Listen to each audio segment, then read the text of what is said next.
Il congresso stamattina e incomincio con darvi a spiegarvi le procedure e cosa si deve fare stamattina. Stamattina ci saranno le votazioni, quando sarà il momento vi avviseremo e si procederà in questo modo qui. Si procederà con la scelta prima della circoscrizione e poi dei singoli circoli di quella circoscrizione. Quando si comunicherà al circolo di presentarsi alla commissione elettorale, dove riceveranno anche la scheda di voto, si presenteranno i 4 delegati del circolo. Quindi per cortesia i presidenti si preparino e stiano collegati con i loro delegati, perché quando si chiamerà il circolo di presentarsi al voto si devono presentare tutti e 4 i delegati. Finito un circolo si andrà avanti con l'altro e così via, prima una circoscrizione, poi l'altra e poi l'altra. È chiaro? Qualche domanda su questo aspetto? Ok. Come avete visto, organizzare un congresso non è semplice. C'è un lavoro che inizia qualche mese prima e finisce qualche giorno dopo, qualche settimana dopo. E noi, per fortuna, grazie alla squadra che abbiamo qui dell'Eurotarget e ragazze associate, hanno fatto davvero e stanno facendo un grandissimo lavoro.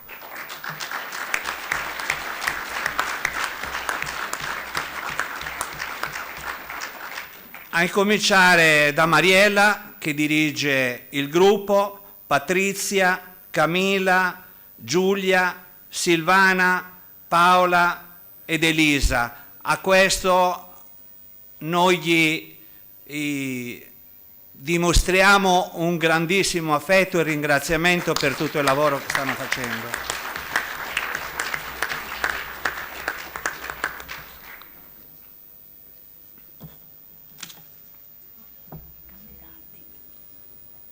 Brava. E prima dell'inizio della votazione chiameremo i delegati, i candidati a presentarsi qua, che ve li facciamo conoscere quantomeno, perché molti di noi conoscono il proprio candidato della circoscrizione e non conoscono gli altri. Quindi prima delle votazioni procederemo anche a questa presentazione. Pertanto io invito tutti i candidati a non andarsene in giro, a stare qui, perché appena è possibile faremo questa presentazione.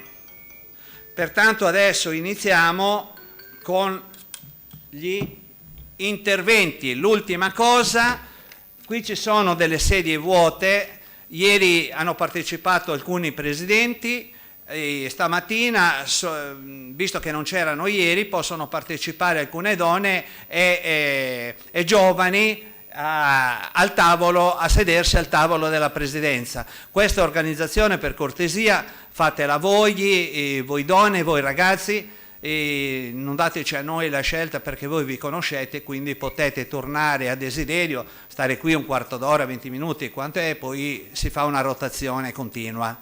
Grazie.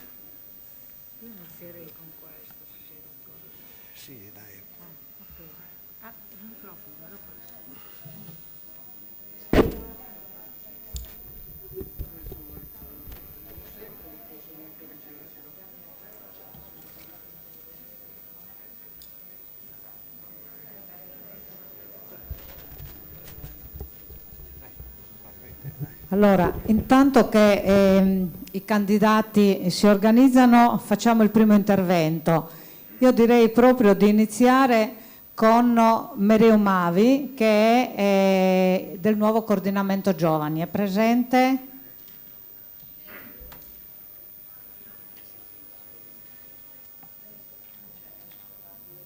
Prego.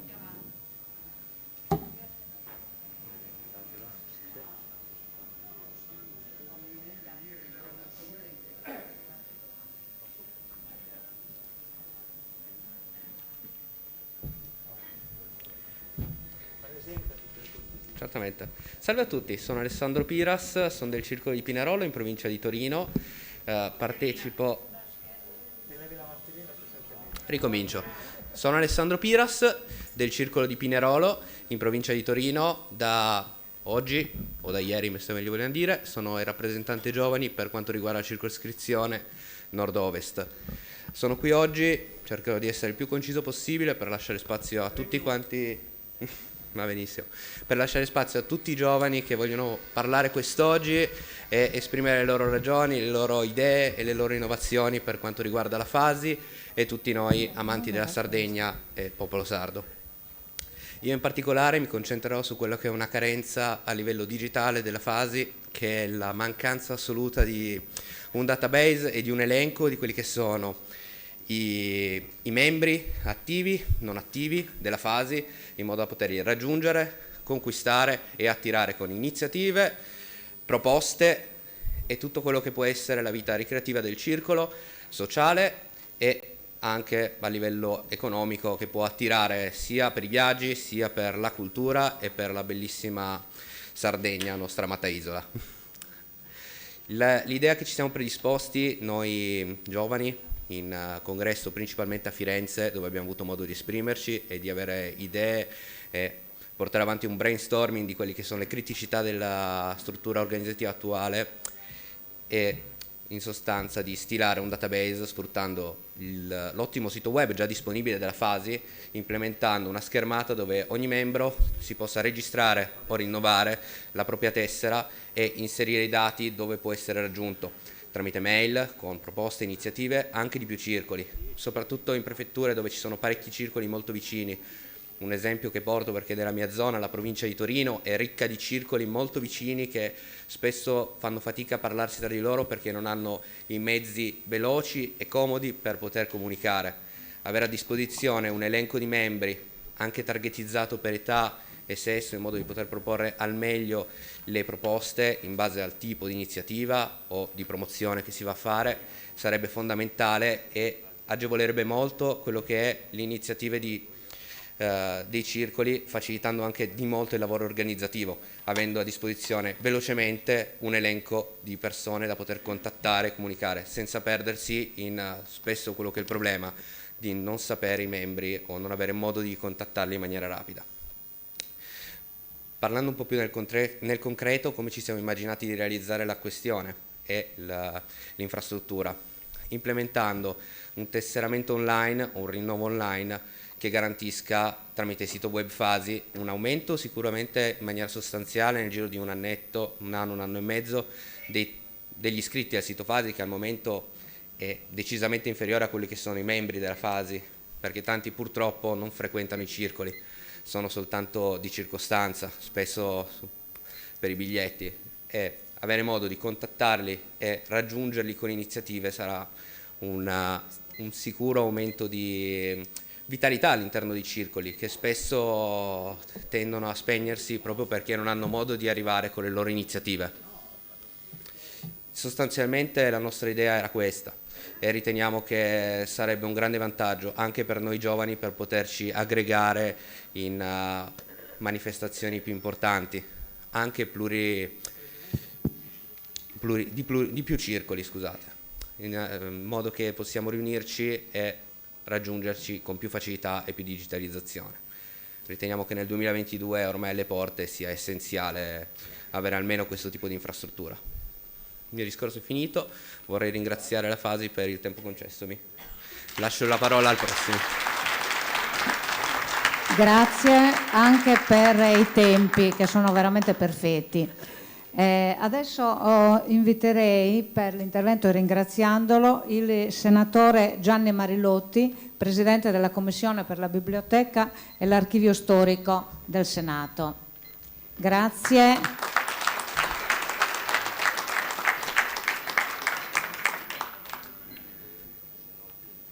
Grazie e buongiorno a tutti.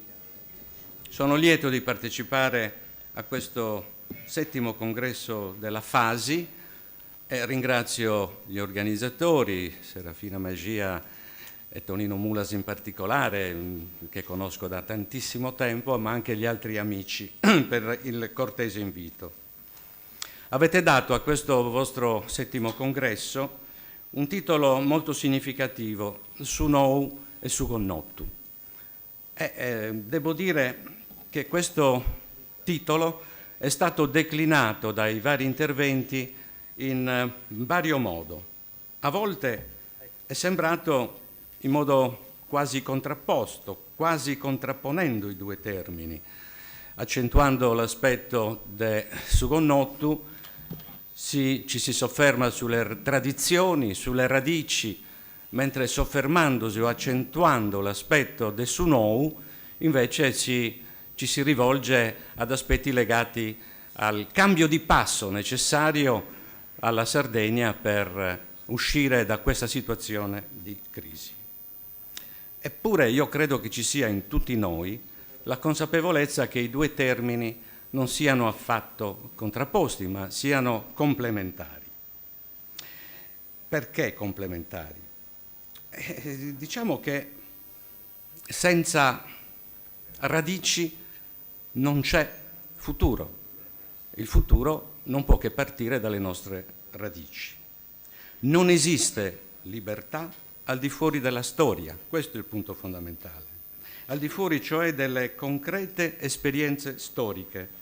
Viceversa, non c'è storia senza libertà.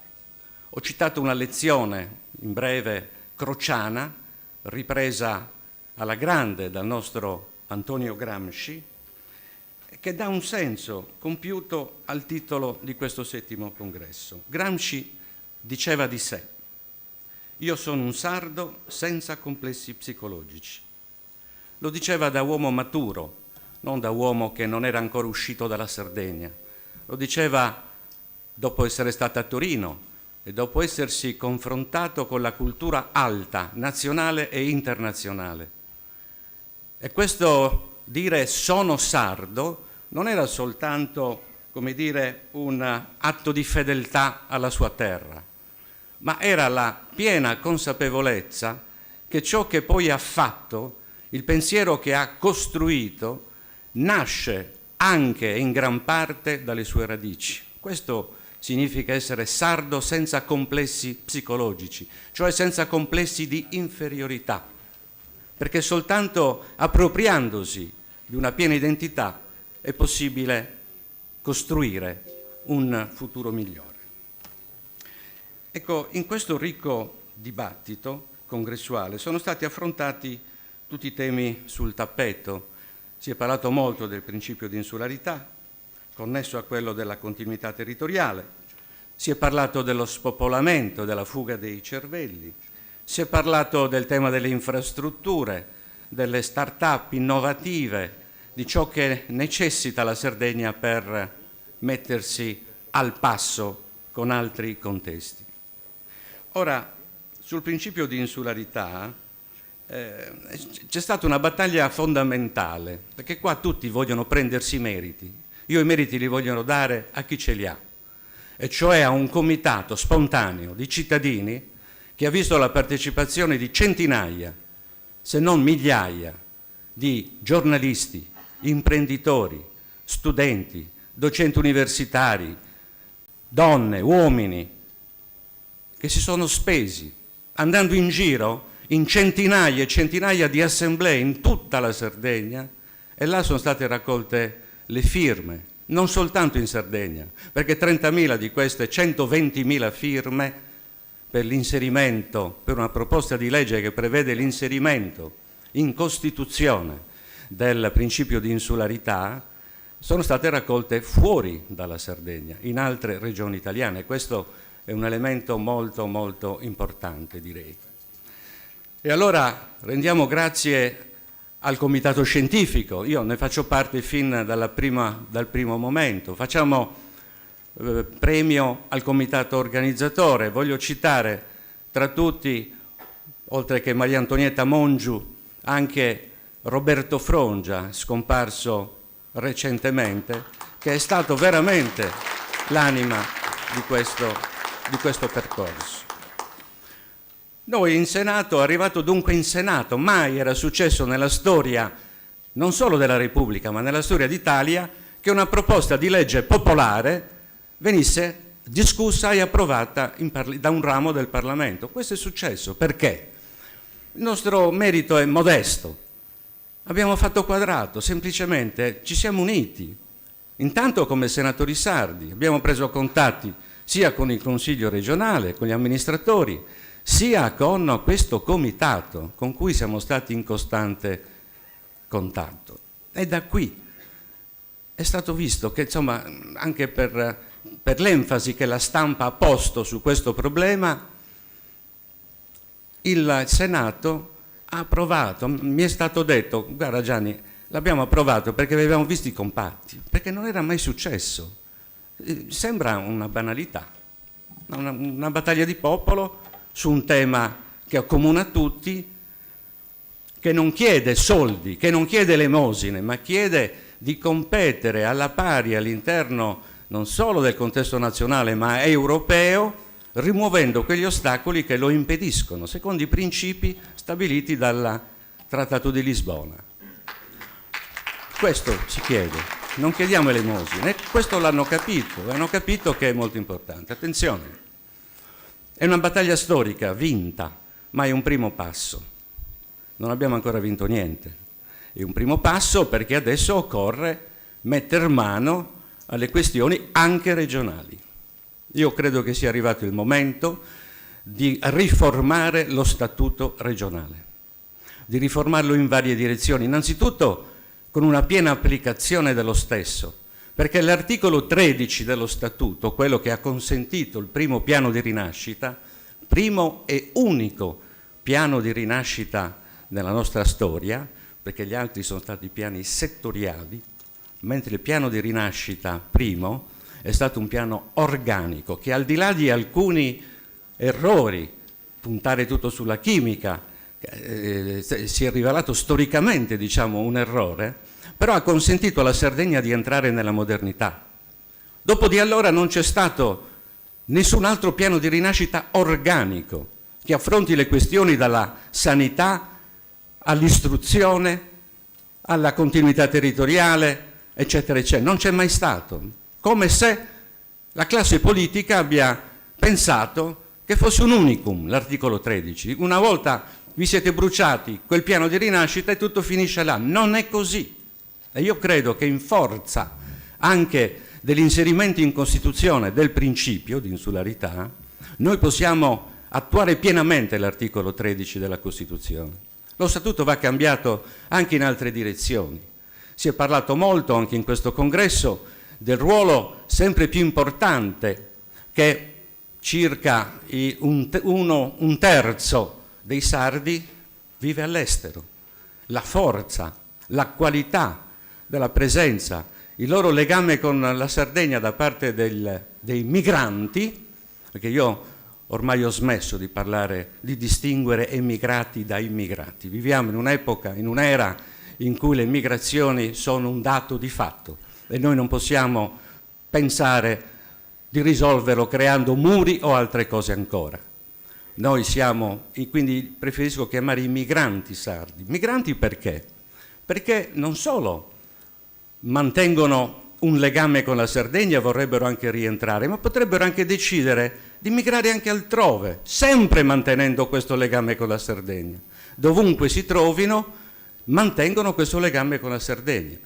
E questo legame con la Sardegna va incentivato da un punto di vista culturale, per far conoscere la nostra cultura nel mondo, oltre che in Italia, da un punto di vista imprenditoriale. Sono rimasto colpito dal fatto che un piccolo progetto che è stato fatto da alcune scuole, che si chiama Frisali, cioè Friuli, Sardegna, Liguria, 3 vecchi presidi che facevano cooperazione culturale a livello scolastico nel mondo, hanno creato questa associazione che manda dei ragazzi in Argentina, in Nuova Zelanda, in Cina, in Australia. Bene, delle persone australiane, ex emigrati di seconda o terza generazione, mi dicevano: io vorrei venire in Italia. E che cosa vorresti vedere in Italia? Io pensavo Roma, Firenze. No, Perdas de Vogu, perché le sue radici stavano là. Ed era curioso di andare a Perdas de Vogu. Ho detto, la questione mi ha colpito moltissimo, perché insieme a lui transitano anche tutti i suoi amici che non sono sardi, che sono magari australiani. E questo è un modo per conoscere, e questo è un modo anche per fare cultura e per fare economia. Ora, io termino questo mio discorso, non vorrei annoiarvi troppo, affrontando un tema cruciale, che è quello energetico. Sapete che da poco si ventilava la possibilità di questo decreto Draghi sulla transizione ecologica, addirittura Pili, che tende a spettacolarizzare le cose, le questioni, ha parlato di commissariamento della Sardegna, che sarebbe riempita di pale eoliche per soddisfare le esigenze della transizione ecologica del nostro Paese, per produrre energia per il mondo. Ora, al di là di questo, però, io credo che dobbiamo stare molto attenti, perché questo è un primo passo, però non è che il secondo debba essere ricadere nei vizi di sempre, che si tratti di petrolchimica o si tratti di qualcos'altro. Adesso si tratta di eolico. Io credo che il problema debba essere uno e uno soltanto: che cosa ci guadagna la Sardegna da questa situazione? Cosa ci guadagnano i paesi, le zone, a svendere il proprio territorio alle multinazionali per produrre energia che non ci serve? Perché si parla di una produzione dell'eolico che è 4 volte superiore al fabbisogno della Sardegna, insomma, e quindi stiamo parlando di qualcosa che ha degli interessi che sono fuori dalla Sardegna, non in Sardegna. Allora io esalto la presa di posizione del sindaco di Vilanova Forru, che ha parlato di comunità energetica e sta creando una comunità energetica in modo tale che l'energia possa essere distribuita nei paesi. E ne approfitto per dire che uno degli elementi fondamentali legati a Sugonnottu, se vogliamo, e cioè in questo caso a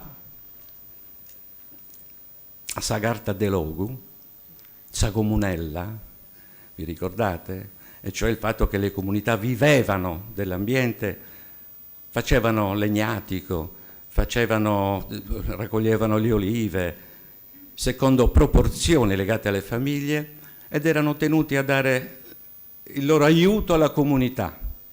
Allora non c'erano istituzioni, quindi dovevano provvedere da sé.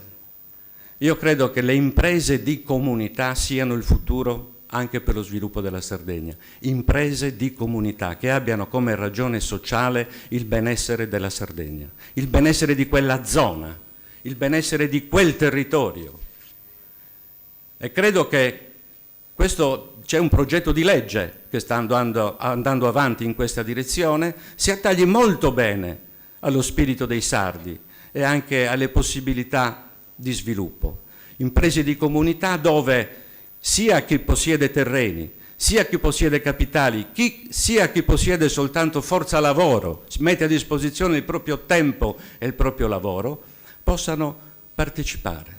Aperto anche a investimenti esterni, purché siano al di sotto del 51%. Io credo che questo sia un modo concreto per affrontare i temi. E poi dobbiamo riprendere le questioni fondamentali, l'isola dei centenari, ma vogliamo continuare a evocare questo slogan, l'isola dei centenari. Qui il problema fondamentale è che è nata una fondazione per il genoma ogliastrino, di cui forse avrete sentito parlare, che è nata sulla base di una battaglia durissima contro la Tiziana Life. La Tiziana Life era una multinazionale inglese che, approfittando del fallimento del precedente consorzio sul genoma, avevano fatto dei prelievi a 16.000 persone, e questi campioni molto significativi sul piano scientifico erano stati messi all'asta dal Tribunale, venduti per podusa realisi, 250.000 euro alla Tiziana Live. Da qui c'è stata la costituzione di questa associazione che è andata in tribunale, ha chiesto giustizia ed è riuscita a vincere. È riuscita a vincere perché l'autorità della privacy ha imposto alla Tiziana Live che non può utilizzare i dati perché non ha il consenso popolare. Se lo richiede, bene, perché il consenso all'utilizzo dei dati non transita in una cessione di proprietà. Dovevano richiederlo. E allora cosa è successo in Ogliastra? In Ogliastra è successo che il popolo, 16.000 persone, non tutte per l'esattezza, ma 11.000 persone, hanno mandato delle lettere dicendo noi rifiutiamo che vengano utilizzati i dati. Conclusione, i dati sono tornati in Sardegna, è nata una fondazione e io spero che questa fondazione possa essere un primo momento di sviluppo non solo per lo studio della genetica, le malattie e così via. Tenete presente che sono campioni che risalgono a 2 genitori del 1600, quindi molto importanti, molto significativi sul piano scientifico. Ma qui si tratta di parlare del perché gli anziani vivono 100 anni e bene, perché ci sono centenari che vanno a mungere le capre o le pecore tutti i giorni ancora oggi, vivono bene, stanno bene. Perché? Evidentemente è una questione di biodiversità, di alimentazione, di clima, che va studiato. Quindi un centro sulla longevità è fondamentale. Io credo che siano queste le iniziative che ci possano far crescere, così come l'Einstein Telescope di Lula, che è fondamentale, che tra l'altro è in netto contrasto con le paleoliche che volevano fare a Bitti, perché interferiscono con la misurazione delle onde gravitazionali. È un laboratorio che è già in essere, il territorio ci spera. Allora io credo che siano queste le battaglie che noi dovremmo fare e tra la riforma dello statuto io faccio una proposta, ho sentito parlare di un rappresentante della migrazione sarda che va lì ad ascoltare. No, io credo che dovremmo avere il coraggio, ne abbiamo la possibilità, di modificare lo statuto prevedendo che due migranti, uno dall'Italia e uno dal mondo, possano diventare consiglieri regionali. Grazie.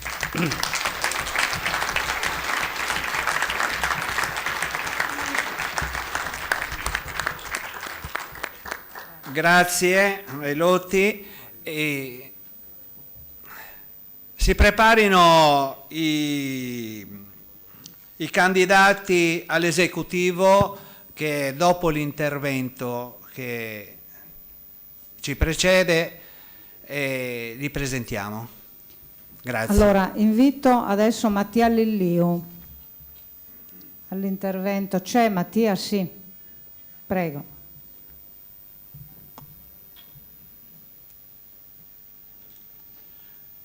Digli di prepararsi l'altro, perché vedi che ci mettono un po' a arrivare qui.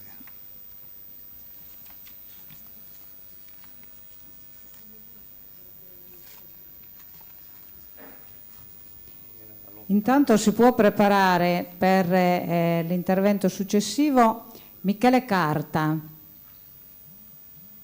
coordinamento giovani. Stamattina abbiamo molti giovani, quasi tutti giovani, e questo naturalmente ci fa molto piacere.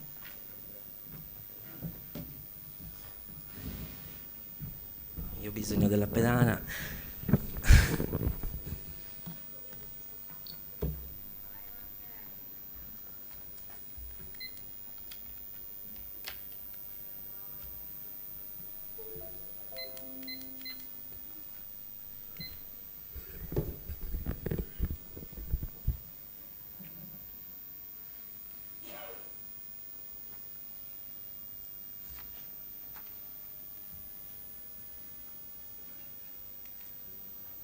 Non la trovo, vado a braccio, dai. Allora, intanto buongiorno a tutti. Io sono Mattia Liliu, il vecchio coordinatore nazionale dei giovani. Questo mio intervento vuole essere vuole tracciare un bilancio di quello dell'evoluzione del rapporto tra i giovani e le associazioni della Fasi, visto che comunque il mandato precedente partiva dal desiderio di tutti di inserire con una certa importanza la presenza dei giovani. Michele Carta, che poi parlerà dopo di me, vi illustrerà tutte le iniziative che in questi anni abbiamo portato avanti, il lavoro e i risultati che abbiamo ottenuto per raggiungere questa specifica mission. Voglio arrivare subito al punto del paradigma giovani e Fasi. Noi del coordinamento ci abbiamo provato. Abbiamo scelto di inserire i giovani nelle associazioni, di sperimentare, di metterci in gioco e siamo riusciti ad ottenere dei risultati pur affrontando gravi criticità. Ecco, parliamone immediatamente per cercare di superarle insieme. I nostri ragazzi che si sono affacciati nelle associazioni hanno trovato un'accoglienza favorevole da parte dei presidenti e da parte di tutti i soci, ma nei fatti la possibilità di intervenire nelle scelte della vita delle associazioni e più in generale sulle scelte delle attività sono state spesso limitate. Eppure i giovani possono essere un fiore all'occhiello e portare un valore aggiunto all'associazione, anche se le difficoltà e le intenzioni di questo rinnovamento si rintracciano ormai in anni lontani. Vi leggo rapidissimamente le parole del nostro presidente onorario, Tonino Mulas, che giustamente invocava un cambio, un passaggio di testimone per dare alla Fasi una nuova linfa nel 2006. La rete dell'associazionismo dell'immigrazione dipende anche dalla questione del ricambio generazionale dei gruppi dirigenti e della capacità di apertura delle associazioni alle nuove generazioni. Le due cose sono interdipendenti, ovviamente. È una scelta che non si può rimandare. Già oggi l'età media dei soci e dei dirigenti nelle associazioni è alta. Senza una rivoluzione culturale e generazionale, le associazioni sono destinate a finire entro pochi anni. È una questione di vita o di morte.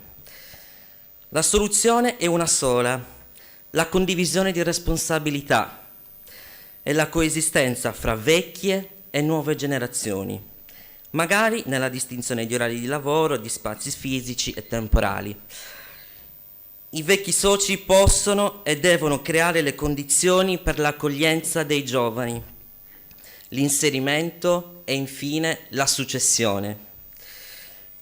Questo congresso è un'occasione per lavorare insieme e andare oltre rispetto a questo pensiero.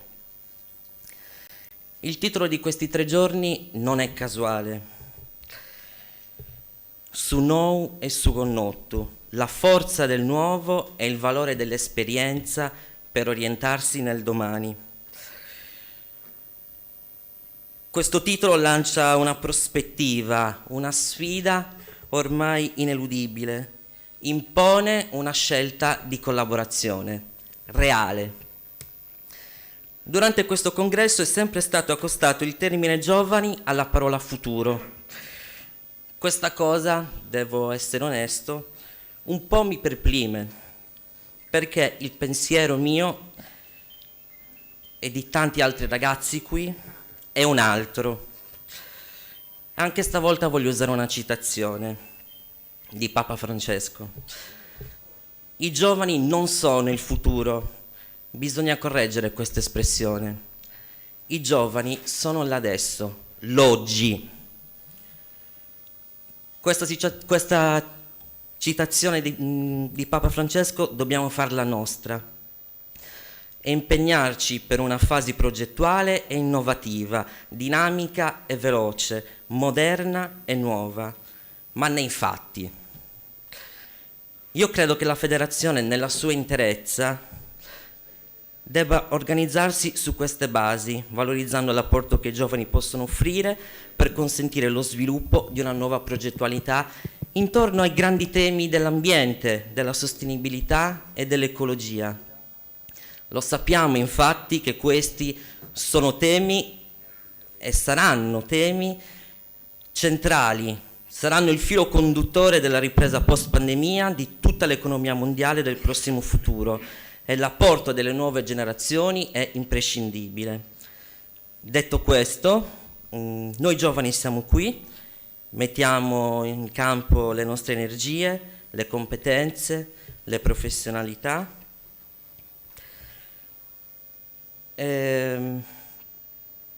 Siamo a disposizione.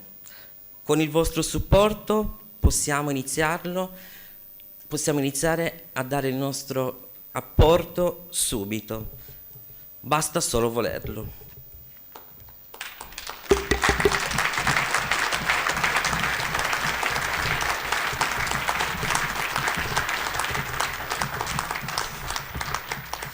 Allora, detto questo, come mi hanno insegnato, quando si chiude un percorso bisogna ringraziare.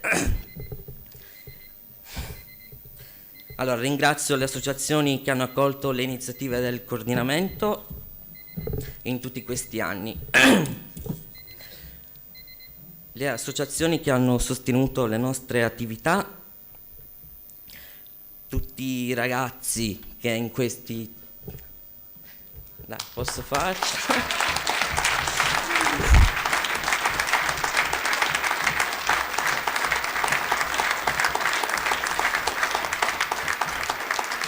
Tutti quelli che hanno partecipato, che hanno collaborato, che si sono spesi per questa avventura. Un grazie speciale a Serafina.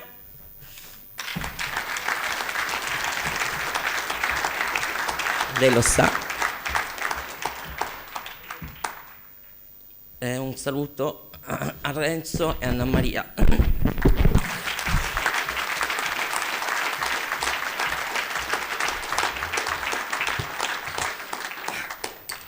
Adesso è il momento di passare il testimone. Vedete come sono più sollevato? Quindi chiamo tutti i ragazzi del nuovo coordinamento giovane eletto a venire qui davanti. Venite. Tutti.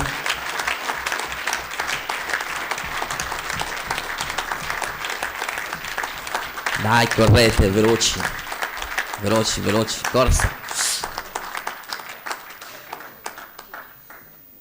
Ne manca uno? Manca Sara? Ok. Chiamatela, qualcuno la chiami. Forse è fuori, brava.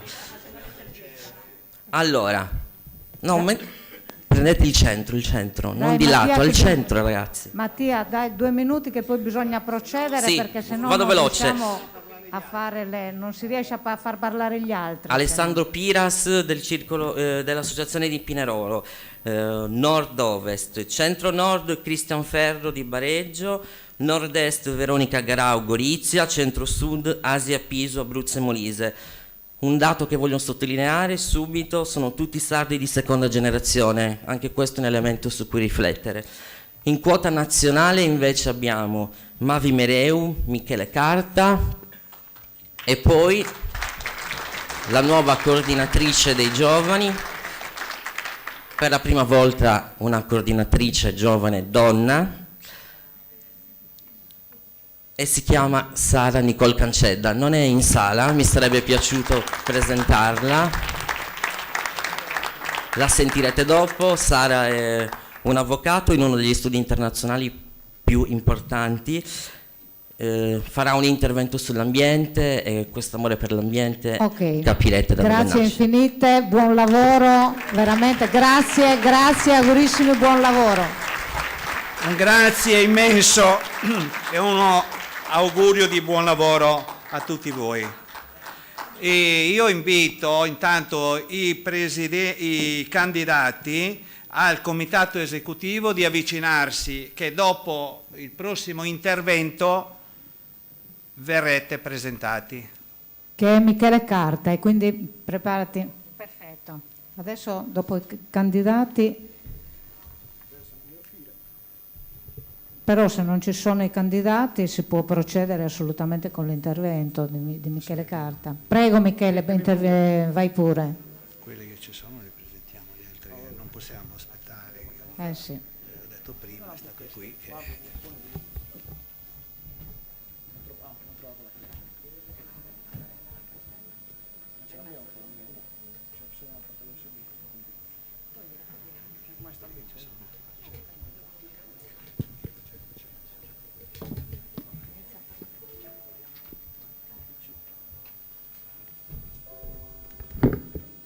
Allora, buongiorno a tutti, se non si sente niente. Quindi, prima di tutto mi presento per chi non mi conoscesse, sono Michele Carta, coordinatore uscente della circoscrizione del Nord-Ovest, sezione Giovani, nuovo vice coordinatore nazionale Giovani, storicamente tesserato a Rivoli, adesso tesserato a Lecco, che ringrazio per l'ospitalità. Allora, quando nell'ultimo incontro nazionale dei Giovani Fasi abbiamo programmato le tematiche da portare a questo congresso, abbiamo deciso che era giusto anche presentare un resoconto di quello che è stato il lavoro del coordinamento Giovani in questi anni. E quindi, chi meglio di un berchidese che è pomposo per definizione per vantare il coordinamento? Partiamo dal 2017, anno in cui abbiamo raccolto il testimone del coordinamento uscente, del vecchio coordinamento, portando avanti la campagna di formazione dei giovani sulla comunicazione per migliorare e ampliare quello che tutt'oggi è uno dei temi uno dei punti più deboli dei circoli, ovvero la comunicazione esterna. Noi facciamo grandissime iniziative, bellissime iniziative, non lo sa nessuno, non riusciamo a raggiungere il pubblico che meriteremmo, che queste iniziative meriterebbero. Quindi abbiamo portato avanti questo, che era un progetto del vecchio coordinamento.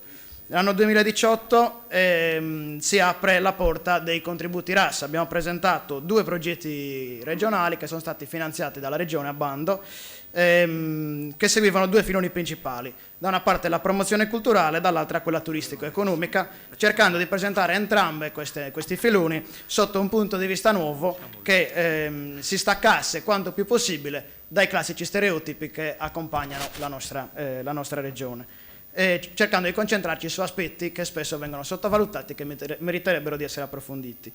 Per esempio, il progetto Discovery in Sardegna, di cui vedete qua alle mie spalle la locandina, era costituito da 4 incontri, uno per ogni provincia storica della Sardegna, in cui in un paio d'ore abbiamo concentrato storia, lingua, arte e tradizioni, affiancandole poi a imprese o realtà associative che portano avanti lavori innovativi, affiancandole ad un panorama di realtà musicali emergenti del territorio, affiancandole ad aziende vitivinicole che sono state premiate per l'eccellenza dei prodotti e delle lavorazioni. Una panoramica quindi di quello che è stato, di quello che era in quel momento e di quello che potrebbero diventare questi territori, le province della Sardegna.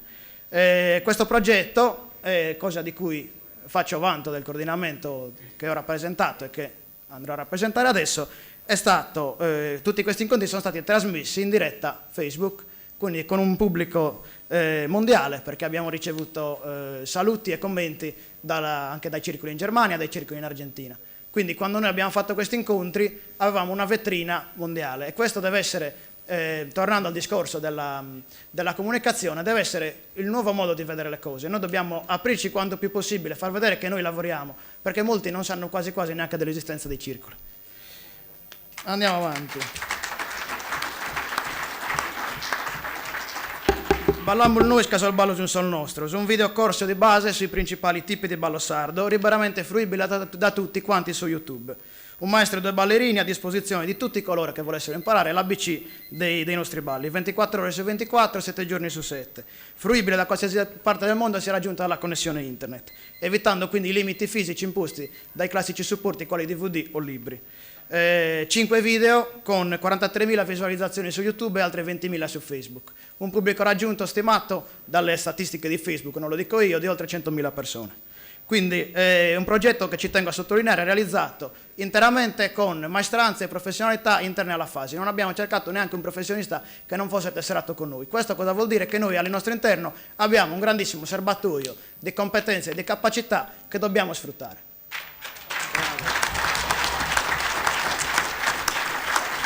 invitato a chiudere. Sei invitato a chiudere. Era buono, sto stringendo il più possibile. Nel 2018 abbiamo continuato con il lavoro del progetto Processo Suzio, con un ciclo di incontri di progettazione anticipata con diversi obiettivi. Progettualità praticamente abbiamo formato i giovani per la costruzione di progetti per i circoli e per l'associazione nazionale. Questo stringendo il più possibile.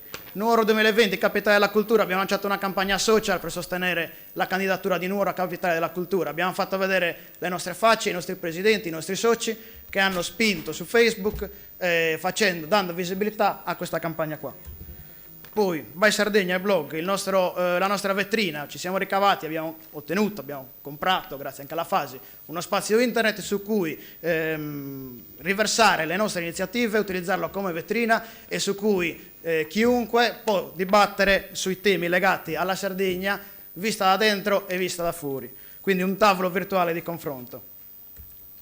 2019, febbraio 2019, le proteste del latte. Abbiamo fatto, molti di voi hanno partecipato, un'altra campagna social per dare visibilità ancora alla protesta dei nostri pastori che in quei mesi lì buttavano via il latte, protestavano per un prezzo ridicolo del prodotto.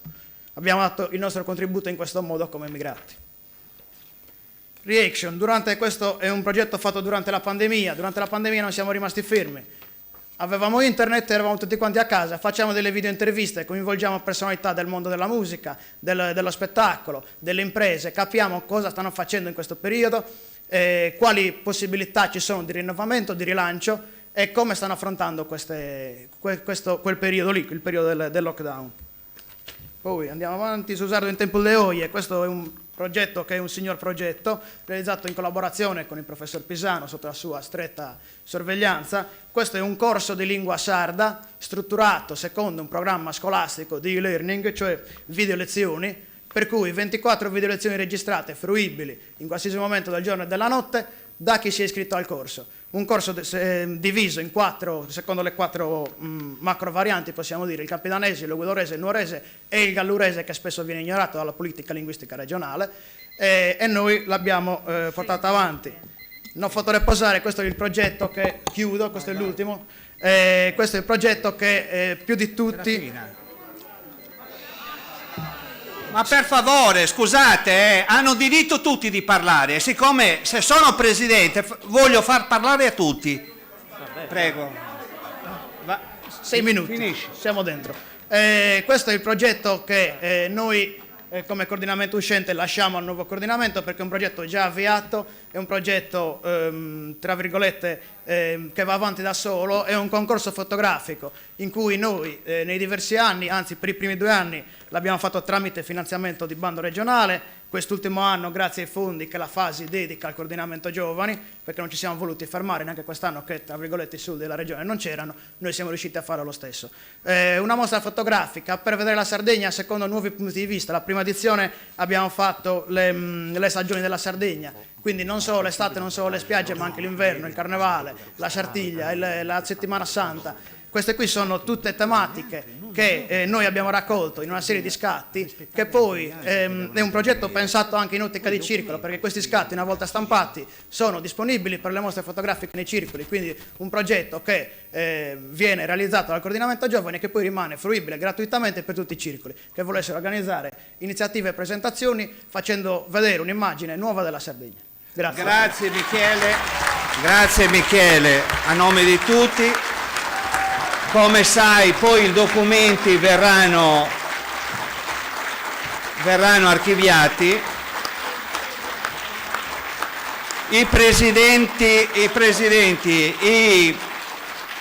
I candidati nel comitato esecutivo, prego.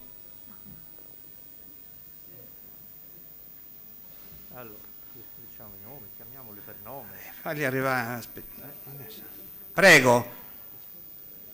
Gemma Maria Azzuni, Roma Ostia.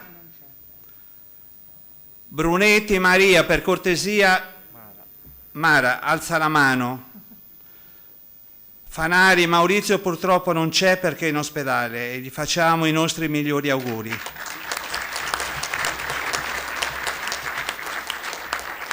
Liliu Mattia, lei anche se non alza la mano è conosciuto. Mossa Bastianino, Circolo di Piacenza, Pisano Paolina, Pavia, Pugeddu Ilio, a Creise, Roma,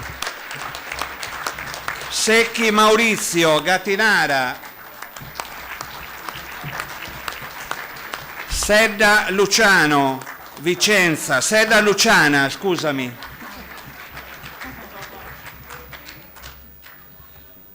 E Tiana Giuseppe, Lecco. Procediamo con i revisori, candidati al Collegio dei Revisori, prego. Vi ringrazio, potete accomodarvi, grazie mille. Allora,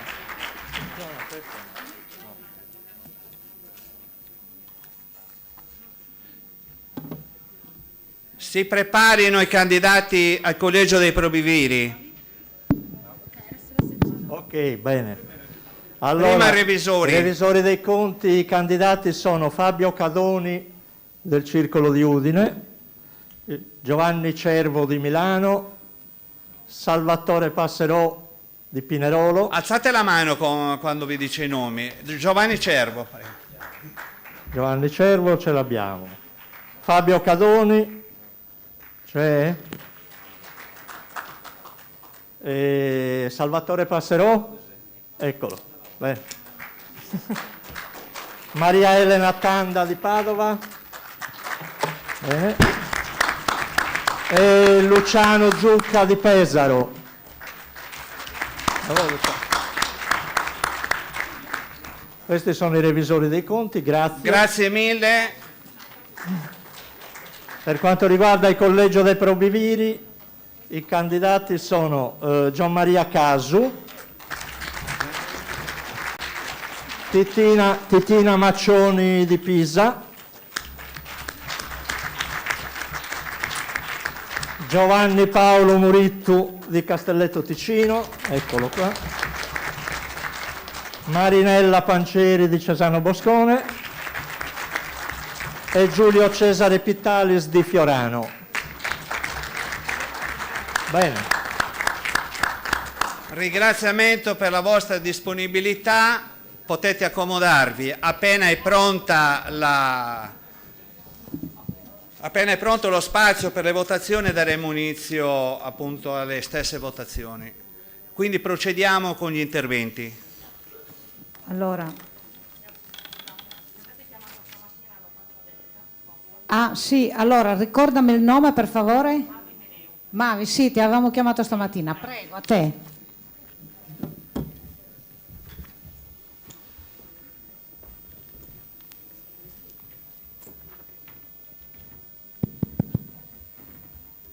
Signori, prima c'è stato un po', diciamo così, di movimento per gli interventi, ma se noi invitiamo a rispettare i tempi è perché sappiamo che ci sono tanti iscritti e vorremmo dare la possibilità a tutti, e siccome la maggior parte sono giovani, anzi quasi tutti giovani, magari hanno piacere di parlare quelli di tutte le circoscrizioni. Ecco perché c'è stato questo intervento, ma assolutamente, se lo sapete che siete non i benvenuti, di più. Certo. Prego. Grazie mille. Buongiorno a tutti. Io sono Mavi Mereu del Circolo Sant'Efisio di Torino, appena entrata nel coordinamento nazionale giovani. Per favore però chiudete quelle porte, se no non si sente l'intervento. Carissimo, me lo tolgo, vero? Grazie. Infatti ero altissima. Allora, grazie a tutti, sono qua per aggiungere un pezzo rispetto a quello che hanno detto sia Mattia che Michele, senza far arrabbiare nessuno, anzi per essere tutti super contenti. Noi siamo molto contenti di aver visto anche in queste votazioni sui coordinatori delle circoscrizioni che i giovani sono diversi da quelli che ci aspettavamo prima. Adesso all'interno dei circoli i giovani sono tanti di seconda generazione e addirittura alcuni che non sono proprio sardi, perché sono appassionati alla Sardegna, appassionati alle nostre tradizioni, e questo secondo noi è molto importante perché non ci rinchiudiamo sempre nei nuraghe, come si suol dire, ma apriamo anche lo spettro a tutti gli altri. Ma il problema è proprio che non ci sono abbastanza giovani né da reclutare né da inserire all'interno dei circoli. Questo perché probabilmente sia in Sardegna, ma anche per chi viene a studiare fuori, non si sa dell'esistenza di questa associazione. Io per prima, quando sono partita nel 2007 a Torino, ne avrei usufruito ben volentieri per avere una rete di conoscenze, per avere un supporto per cercare una casa, per avere tutta una serie di anche famiglie, perché noi all'interno dei circoli, così come voi che siete qua da tanti anni, ci sentiamo in parte una famiglia. Quindi quello che si potrebbe fare, cerco di accorciare così do lo spazio a tutti, quello che si potrebbe fare è, intanto sono due i temi, quelli di appunto cercare di raccontare la fase sia in Sardegna quando i ragazzi stanno per iscriversi all'università, e quindi raccontare che chi andrà fuori dalla Sardegna potrà trovare una rete che li aiuterà, e questo non avviene perché quando io racconto delle cose bellissime che facciamo i miei compaesani mi dicono che figo, io non ne sapevo niente. Quindi tutti quelli che vanno a studiare fuori non hanno assolutamente idea del fatto che esista questa rete, punto primo. Si potrebbe, quando si fa l'orientamento all'università, dire nelle università, mandare una circolare dalla regione, qualcosa di diciamo ufficiale che dica ci sono tanti circoli, c'è una rete alla quale potete afferire che vi può aiutare, vi può dare un sostegno, e ci sono delle attività che possono essere fatte per attirare i giovani una volta che entrano nei circoli, per svecchiare quell'idea che appunto magari c'è solo una concezione di tanti anni fa. I giovani non sono solo quelli diciottenni che passano tutto il tempo con gli smartphone, i giovani sono anche tutta una serie di persone che hanno tantissime competenze, le vogliono mettere in campo, aiutano. La Fasi, la Sardegna, le associazioni, tra i nostri giovani ci sono dei ragazzi che non sono addirittura italiani, che fanno parte delle associazioni perché magari hanno conosciuto la cultura e se ne sono innamorati.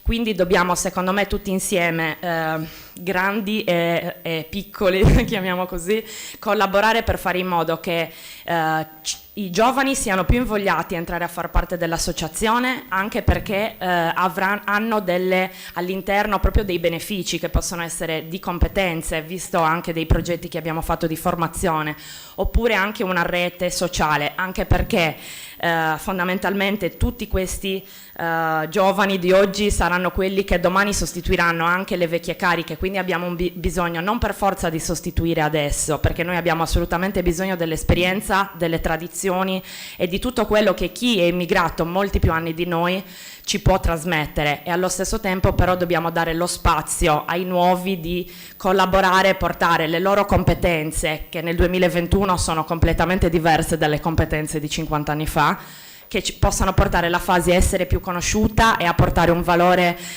più grande anche alla Sardegna, raccontandola non sempre come si faceva fino ad ora. Grazie mille. Grazie.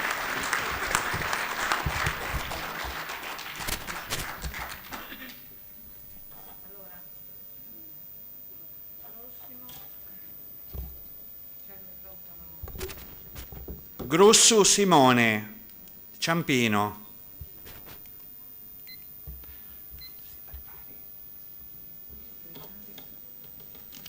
Si prepari Lampugnani Silvia.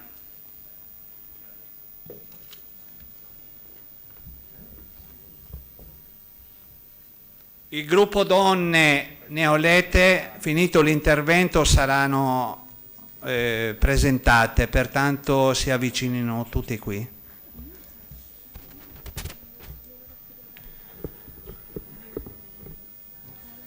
Saluti a tutti, sono da Inghizzo, non agatto questa presentazione. Se ti indica Deo. questa mascherina, si intende meglio pure. Deus eu Simone Grussu, nascio come associato in Sacrase del Roma, oggi seu con la delegazione giovani de Ciampino. Fuedo in sardo, poeta fuedo in sardo, inizio a domandare perdono per chi non me la comprendi, ma devo penso che a volte io toccai a Smith de fai discorso su de vetrina, dennai sa lingua nostra è tua lingua, è bella sa lingua nostra, sì, è vero su, però dopo la temperai, non temperau su mai, o temperau su troppo vago, temperau su, poi fai stoco su mancai, con i amici su, con fueddo su, eia io dai si vedo su dopo, poi però sa lingua chi non da fueddau su, mes cose de cada di, mes attovi su, finza sa mes discorsos ufficiali si, poi tra associau su non si può di fueddare in sardo, e dunque sa tutto gusto a ragione un mo di all'estero vornai fueddare in sardo e basta, sì, de sicuro me da associo su, antifuedao e fatto progetto in sardo, ma io non penso che basti di certi gusto.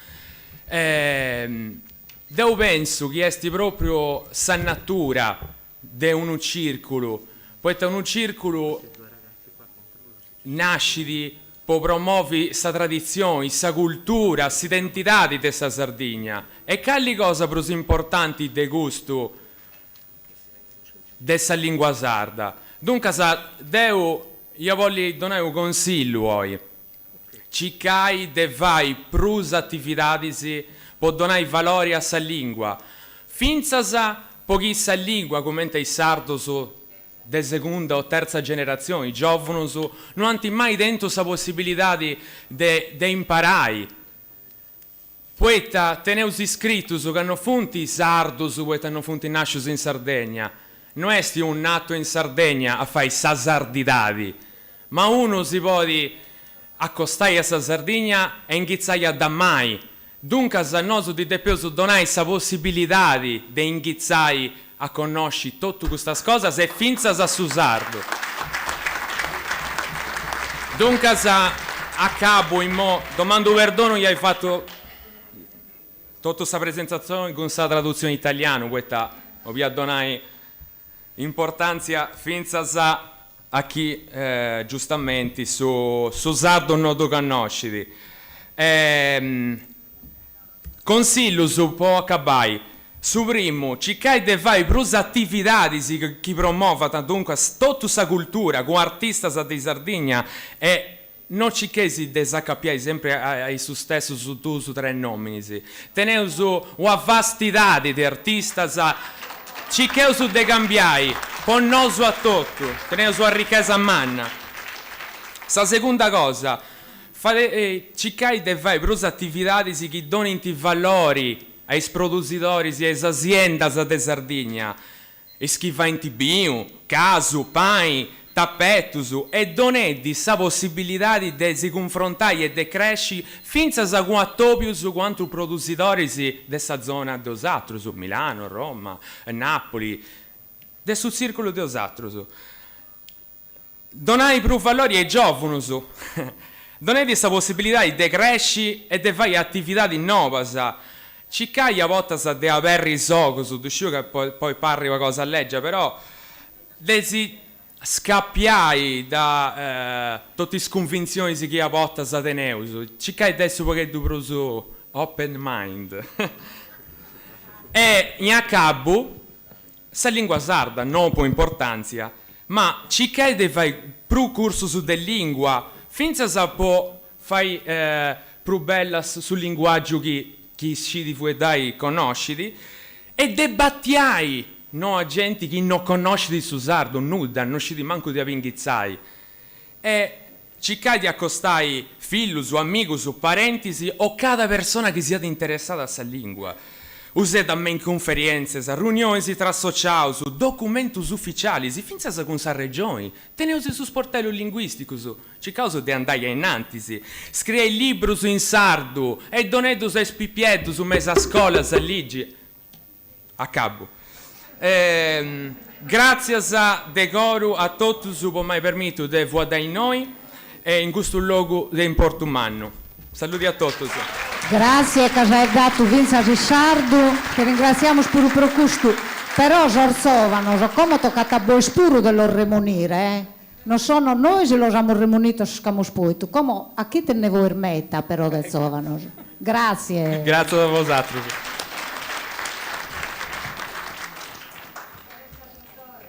Grazie Simone per questo intervento sardo che nos sta gradato. Per cortesia, le donne elette nel coordinamento di circoscrizione e nazionale. Allora, passiamo alla presentazione delle donne elette nel coordinamento nazionale con Rita Danila Murgia, che è stata nominata nuova coordinatrice del coordinamento donne.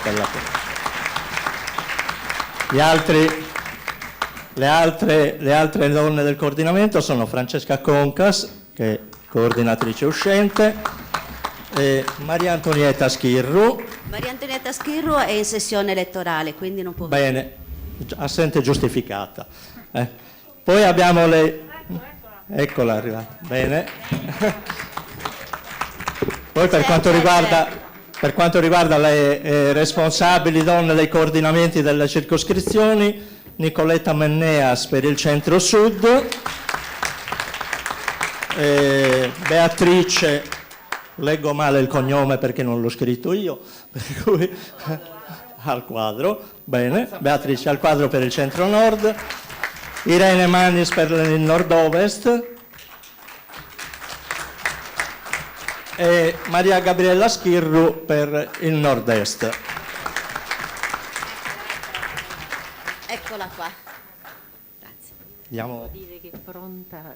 Allora, io ringrazio Perfetto. tutte le donne dei circoli che hanno selezionato questo sette bello, anzi queste sette belle. Comunque sto andando a braccio, non diremo tante parole perché abbiamo pochissimo tempo e mi hanno detto taglia. L'unica cosa che volevo solo dire, mi premeva dire, è che i progetti che noi porteremo avanti partiranno dai circoli, per cui ribalteremo anche un attimo quello che era la percezione di quello che veniva detto fino adesso, per cui i progetti nascono dal basso, vengono presi in carico dal coordinamento di circoscrizione nazionale e faremo lavorare anche gli esecutivo fasi, per cui anche chi farà parte dell'esecutivo della fasi sarà al servizio del coordinamento delle donne per dei progetti comuni. Grazie. Grazie Rita e tanti auguri di buon lavoro. Iniziano le votazioni e pertanto iniziamo con la circoscrizione di nord-ovest. E il primo circolo con i suoi 4 delegati è il circolo di Alessandria. È pregato di recarsi al seggio elettorale. Poi anche Biella. Seggio elettorale, dopo questa parete si va fuori e si entra nel seggio elettorale, quindi si esce da qui, si va a sinistra, c'è la porta per entrare dove sono i seggi elettorali.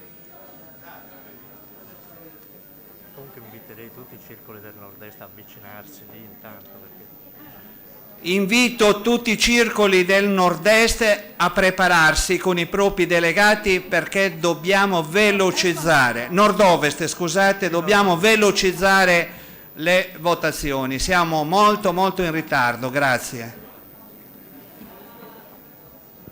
Allora, il prossimo intervento previsto, Lampugnani Silvia, Gramsci di Torino, sempre delegato giovane, prego Silvia.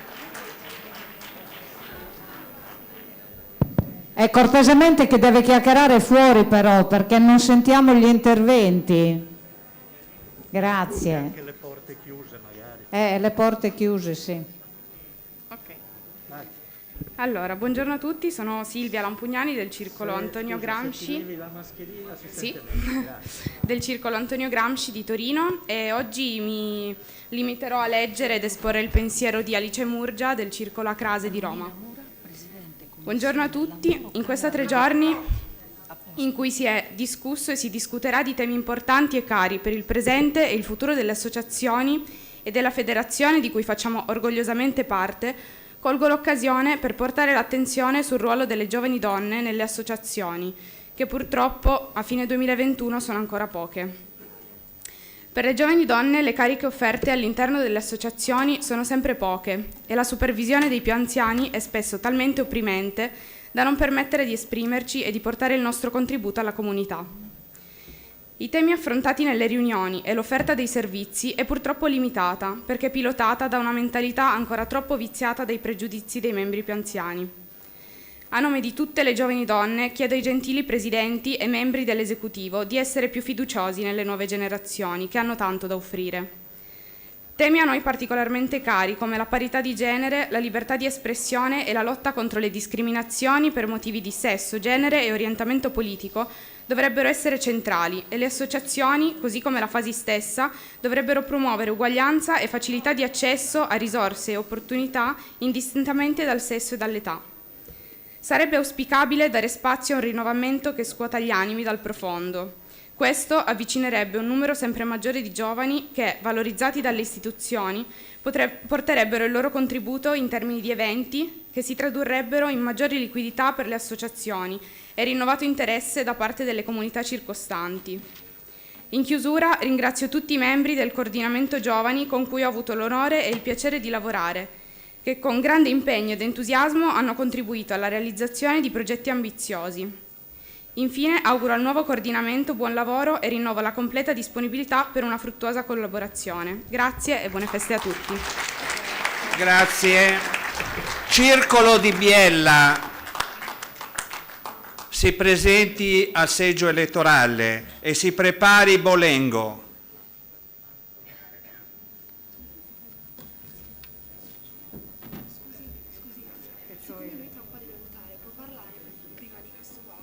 Parlate con lei. Sì, Eric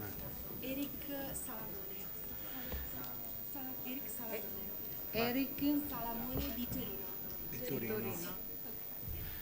Interviene Eric Salamone di Torino.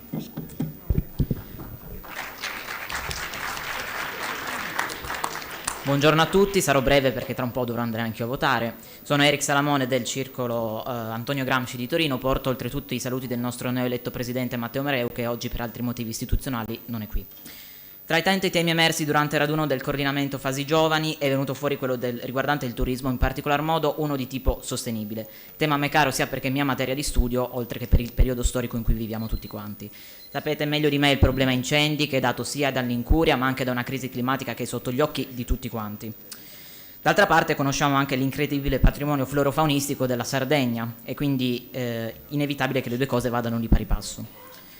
Se parliamo tuttavia di turismo sostenibile, dobbiamo mettere l'accento su ciò che lo definisce: armonia e rispetto, due valori che spesso mancano nel turismo verso la Sardegna.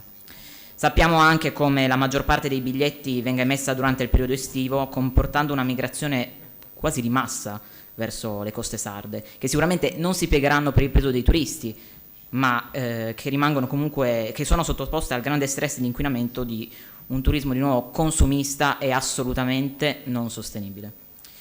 Detto ciò, non voglio anche svalorizzare esempi virtuosi che ho avuto modo di vedere in prima persona, quindi spiaggia a numero chiuso, presidi di giovani a monitorare il comportamento dei turisti. Virtuosi sì, ma a mio avviso assolutamente non concepibili. Noi siamo la prima finestra per la maggior parte dei turisti verso la Sardegna, e questo comporta assolutamente un aspetto pedagogico ed educativo nei confronti del rispetto della terra. Quindi dobbiamo domandarci cosa porta il turista. I soldi, sì, è semplice, ma dobbiamo anche capire come e dove. E il come ve lo dico io perché ho avuto, anche voi immagino, modo di vedere lo stato in cui versano le meraviglie di questa terra. Penso a dune calpestate, passeggiate tra gli scogli trasformate in slalom tra spazzatura, ok? Quindi di nuovo la finestra del circolo deve essere efficace. Noi non possiamo limitarci alla bigliettazione, per carità, importantissimo, servizio essenziale, ci tengo a ribadirlo, ma questa non è promozione turistica fatta bene. Mandare la gente non vuol dire fare turismo, turismo è un'altra cosa. Penso anche ad altre cose che ha da offrire la Sardegna, che appunto non è solo mare, penso all'autunno in Barbagia, che di nuovo è la terra da dove viene la mia famiglia, ha interessantissimi musei, siti archeologici, ieri abbiamo avuto modo di avere qualche esempio, così come percorsi di trekking e cicloturismo, che di nuovo è il nuovo turismo, quello a cui dobbiamo puntare. Quindi sì, aspetti di nicchia, ma che a volte faticano a decollare anche per una mancata progettazione e ignoranza di chi viene a visitare la terra. Noi abbiamo pensato ad alcune semplici soluzioni, semplici concettualmente, ma potenzialmente complicate nella realizzazione, perché si tratterebbe di concentrare tutte le forze di ogni singolo circolo, cosa che in realtà come federazione a volte viene a mancare. Abbiamo pensato prima di tutto a un portale online, Fasi, condiviso, paragonabile allo strumento messo a disposizione da parte dell'Unione Sarda, che ha questa mappa interattiva specializzata in coste e spiagge. Idealmente la lente di ingrandimento in questo caso andrebbe verso i luoghi già citati in precedenza. Poi, in secondo luogo, sempre all'interno di questo strumento sarebbe interessante inserire delle strutture convenzionate che rispettino ovviamente una filosofia sostenibile, mi sembra quasi scontato dirlo, e penso quindi ad agriturismi, B&B o comunque strutture ricettive a condizione familiare. Questo modello è già stato applicato con successo presso il nostro circolo e ha fornito uno strumento davvero molto utile per persone che non avessero ancora pensato a una sistemazione. Infine dobbiamo anche pensare ai nuovi modi di comunicare, quindi questa volta pensiamo anche a un pubblico più giovane, nativo digitale, quindi coinvolgere idealmente giovani influencer del territorio, quindi grazie a uno stile comunicativo social e il pregio di essere degli insider a tutto tondo sarebbero in grado di coinvolgere una fetta di popolazione magari poco interessata a un tipo di turismo lento e quindi mettendolo sotto una nuova luce e rendendolo più appetibile. Per concludere ci tengo a ribadire nuovamente come queste azioni debbano essere attuate sotto un'azione fasi ben progettata, quindi non un pur parler, cioè progettazione vera e propria. Quindi e soprattutto con una collaborazione congiunta dei nostri circoli che sono il primo motore dell'esportazione della cultura sarda in Italia. Grazie.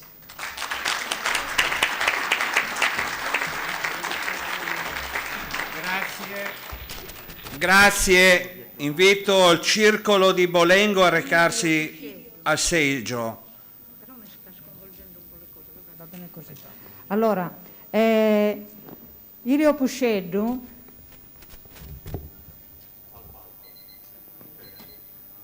non c'è? Allora, se non c'è, invito Ferro Cristian. Non c'è? Ah, c'è? Prego, prego Cristian.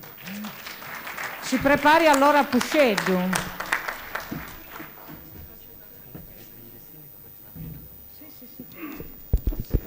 Buongiorno a tutti, sono Ferro Cristian del Circolo di Bareggio, rappresentante giovani e nuovo coordinatore della circoscrizione del Centro-Nord.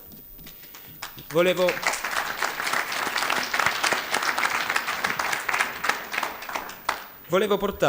presentarvi, più che un progetto, volevo presentarvi un'idea, perché è quello che è. Un'idea per promuovere una cosa che abbiamo sentito e risentito, l'entroterra, tutti quei paesini che sono sconosciuti e sono destinati a sparire. Perché non c'è turismo, perché la gente se ne va da quei paesini, perché neanche c'è lavoro. Come promuovere, come far conoscere questi paesini? Secondo me potremmo lavorare molto sull'aspetto dei social. Al giorno d'oggi quasi tutti i giovani e anche non hanno un profilo Instagram, un profilo Facebook. Comunque bazzicano sul telefono e ai computer. Come potremmo progettare questa idea, come potremmo svilupparla? Se noi facessimo sì che non sia solo la parte costiera, la parte marittima, la prima attrazione della Sardegna, ma l'ultima di un viaggio, potremmo mettere prima di quest'ultima attrazione tutta una serie di viaggi in questi paesini. Come farli fare arrivare questi giovani in questi paesini? Secondo me potremmo fare come una caccia al tesoro. Fa ridere magari, ma è proprio una caccia al tesoro. Io, questo gruppo, questa idea, questo progetto, presento una lista di 10 luoghi diversi, attraverso agenzie, attraverso anche i circoli, si potrebbero mettere in gioco per fare convenzioni con, che ne so, il turista che da Milano vuole visitare la Sardegna e invece di andare al mare vuole visitare Esterzili, gioca in casa Esterzili, vuole visitare Orgosolo, vuole visitare il nuraghe di Barumini. Come facciamo? Io sfilo questa lista, 10 punti, 10 luoghi diversi. Io con il circolo faccio il mio biglietto e mi progetto tutto questo viaggio, un itinerario che sarà seguito tramite social, tramite hashtag. Scusa, un secondo solo. Invito i circoli a recarsi alle votazioni, il circolo di Bra di Castelletto sopra Ticino. Grazie, scusa, prego. Si figuri. È molto breve. E tramite hashtag io arrivo in questo posto, arrivo in un murales tipico di Orgosolo, faccio una foto, la posto sui social. Tramite l'hashtag noi sappiamo che tu sei arrivato nel primo punto. Secondo punto, il secondo giorno andrai da un'altra parte e scatterai un'altra foto, la foto che io ti ho richiesto. Terzo giorno, stupidamente, smettiamo con le foto, usiamo i video. Il video dovrà essere, magari c'è una festa paesana, tu che non hai mai ballato il ballo sardo, tu che magari non sai neanche come iniziare, c'è la festa paesana, ti fa insegnare da una persona del luogo, giustamente tutto è registrato, foto, video sui social, e questo è il terzo punto, fino ad arrivare a compiere tutti e 10 le foto che ti richiedo, tutti i 10 punti che ti ho richiesto. Così tu ti giri la Sardegna nell'entroterra, conosci le tradizioni, proprio il cuore della Sardegna. Riesci a completare questo percorso? Benissimo. Dopo 10 punti, volevi pure il mare, hai completato come premio, tra virgolette, possiamo dire, ci potrebbe essere una giornata, che ne so, in un villaggio a Costa Rei con qualche convenzione, una cena vicino a Pula, vicino a Chia.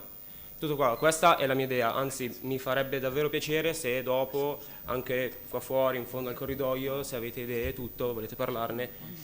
È un'idea, non è tuttora un progetto, però mi piacerebbe portarlo avanti proprio per promuovere questi paesini, che farebbe piacere vedere turisti che non c'entrano niente con la Sardegna in questi paesini. Grazie. Ok, grazie. Allora, invito Simone Dore, che è un amministratore delegato della Nexim Italia, Europe Telecom Company, e con una introduzione, perché merita, del Presidente del Consiglio Paesi. Prego, vuole presentare?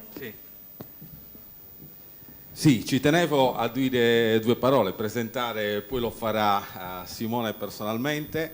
Ieri ho detto che i sardi ovunque sono andati si sono contraddistinti per capacità, competenze, professionalità, facendosi apprezzare da chiunque.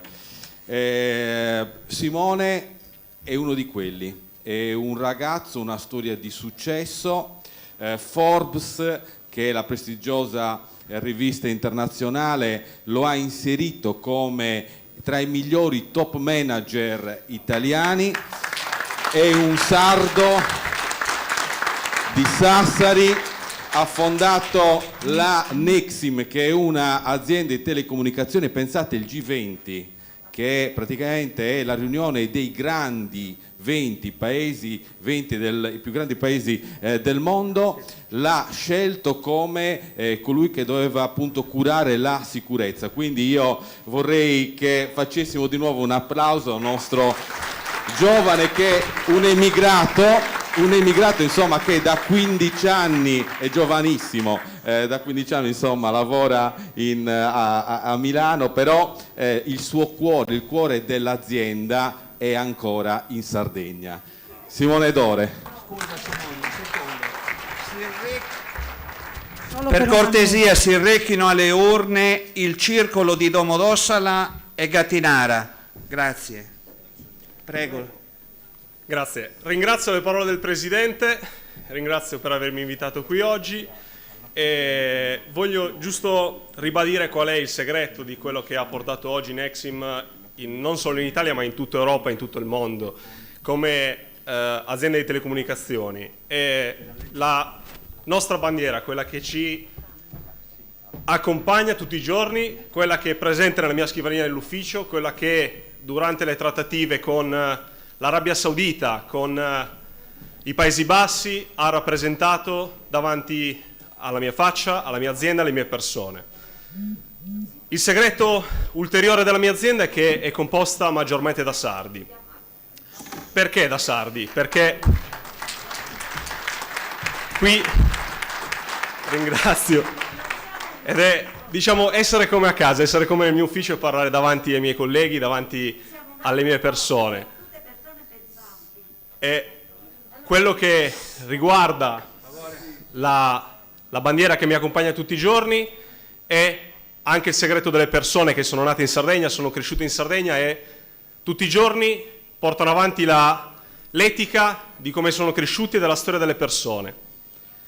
Chi è Nexim? Chi è Europe Telecom Company? È un'azienda di telecomunicazioni paritetica a Telecom Italia, paritetica a Vodafone, tutte quelle internet che noi abbiamo nelle case per connetterci a Instagram, per connetterci a internet, per connetterci a Facebook. E ho sentito di parecchi progetti che oggi vengono sviluppati sulla rete, ma non dimentichiamoci che le infrastrutture per la Sardegna sono molto importanti, sono infrastrutture che servono a quelle grandi aziende per arrivare nel nostro territorio e dare avanti a quello che sono le nostre potenzialità, le nostre teste e non farle scappare via. E qui tengo a dare un piccolo consiglio, tengo a dare veramente un consiglio a tutti noi e facciamo attenzione quando compriamo prodotti, perché se noi andiamo a acquistare fuori dal nostro territorio stiamo dando i nostri soldi, stiamo dando le nostre competenze al resto del mondo e non le stiamo centralizzando in Sardegna. E da sardo mi dico, stiamo attenti, portiamo avanti il nostro territorio. I miei impegni, che sono oggi valori oggettivi, sono quelli di mantenere quello che è il mio credo e portare l'azienda in Sardegna, utilizzare le risorse sarde nel nostro territorio, far lavorare le nostre teste che sono presenti nel nostro territorio. La Sardegna è tutta, da nord a sud, da est a ovest, senza distinzione di colore né distinzione politica. Noi siamo dei tecnici, noi portiamo avanti le infrastrutture del territorio e vogliamo portare qui grandi aziende.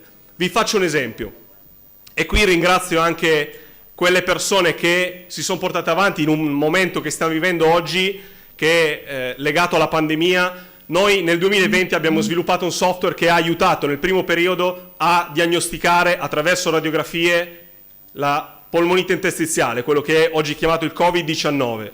Lo abbiamo fatto, sono stato io il primo con 2 figli, a viaggiare per aerei con la paura di dover entrare a casa e farmi quarantene, far ammalare i miei figli, la mia famiglia, i miei colleghi e tutta la mia struttura, ma anche far ammalare persone che viaggiavano con me. E lo abbiamo fatto in prima battuta pensando alla Sardegna. Io ho contattato personalmente il dottor Profili, che è il direttore dell'unità radiologica dell'ospedale di Sassari, e oggi stiamo portando avanti un bel processo. Abbiamo una delle infrastrutture più importanti e più tecnologicamente avanzate in Italia, e non solo in Italia ma in Europa e nel mondo, e siamo in Sardegna.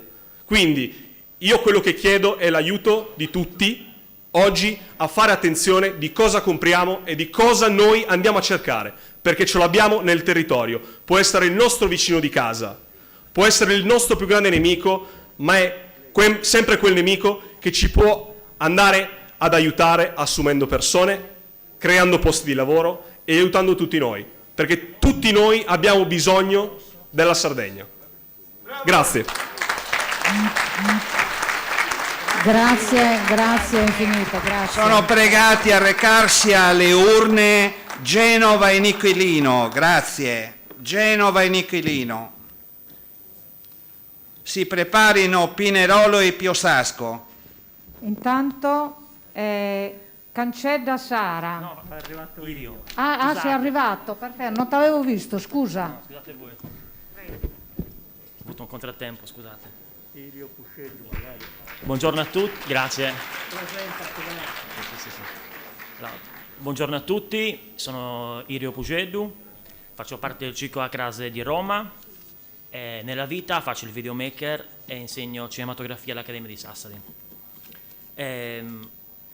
Sono membro uscente del coordinamento giovani e come saprete abbiamo fatto diverse iniziative con il coordinamento giovani, soprattutto legate all'audiovisivo. E oggi è il suo compleanno, auguri.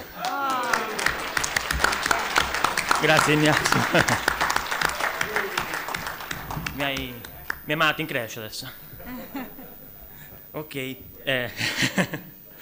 Dicevo, come non so se sapete, ma abbiamo fatto diverse iniziative, soprattutto legate all'audiovisivo, col coordinamento giovani, e sono tutte su YouTube o sui canali social, su Facebook. Sono quelle che ha elencato prima Michele Carta. Oggi vorrei offrire uno spunto su quello che riguarda appunto l'audiovisivo e più in generale il cinema in Sardegna. Nel 2006 la Regione Sardegna ha fatto una legge, che è la legge 15, che ve la cito, è molto breve. La Regione Autonoma della Sardegna riconosce il cinema quale mezzo fondamentale di espressione artistica, di formazione culturale, di comunicazione e rilevante strumento di crescita sociale ed economica e ne promuove lo sviluppo e le attività connesse. Questa legge ha permesso a tanti autori, quando erano già affermati, come Salvatore Medeo, Gianfranco Caviddu, Peter Marcias, Columbu, tantissimi autori sardi, di continuare a girare le loro opere in Sardegna. Ma ha anche permesso a una nuova generazione di registi che è venuta su di poter approcciarsi per la prima volta a lungometraggi o a cortometraggi di rilevanza nazionale, come Bonifacio Angius, Mario Piredda, Paolo Zucca, Alice Murgia. Non posso citarli tutti, quindi mi perdoneranno te quelli che sono stati citati. Grazie appunto a questa legge, queste persone hanno creato le loro opere in Sardegna coinvolgendo maestranze e attori sardi e quindi creano un indotto notevole. Oggi c'è veramente un bel fermento in Sardegna sul cinema. Però c'è un problema. C'è il problema che molto spesso questi film non riusciamo poi a vederli, perché c'è la parte di produzione che riguarda tutta la parte che fa dall'ideazione sia alla creazione del film, e poi c'è la seconda parte che è la distribuzione. E spesso c'è un gap, perché poi i film vanno in proiezione e la fase si spende tantissimo su questo, però vanno per troppo poco tempo, o lo sappiamo per troppo poco tempo prima, quindi molto spesso, a me in primis, capita di non vedere quel film. Grazie. Okay. Scusa Elio, visto che sei fermo. Si rechino alle urne Pinerolo e Piosasco. Prego.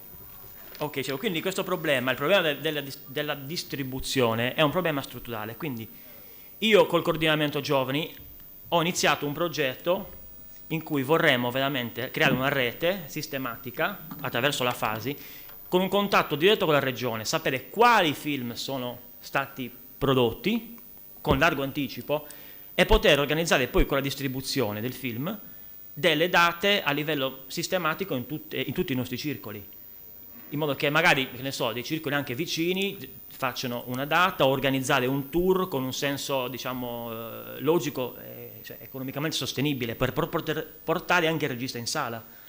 All'interno del coordinamento giovani c'erano e ci sono ancora delle persone che sono in grado di poter fare questo, e questo è quello che mi ha spinto comunque a presentare la mia candidatura all'esecutivo. Niente, poi concludo ripetendo una frase che è dal 2016, dalla prima volta che Mattia Lilliu mi ha agganciato nella fasi, sento, è che i circoli hanno bisogno dei giovani. Bene, i giovani sono messi a disposizione. Grazie. Volevo fare un ringraziamento anche, scusate, a Serafina, perché mi ha sempre dato...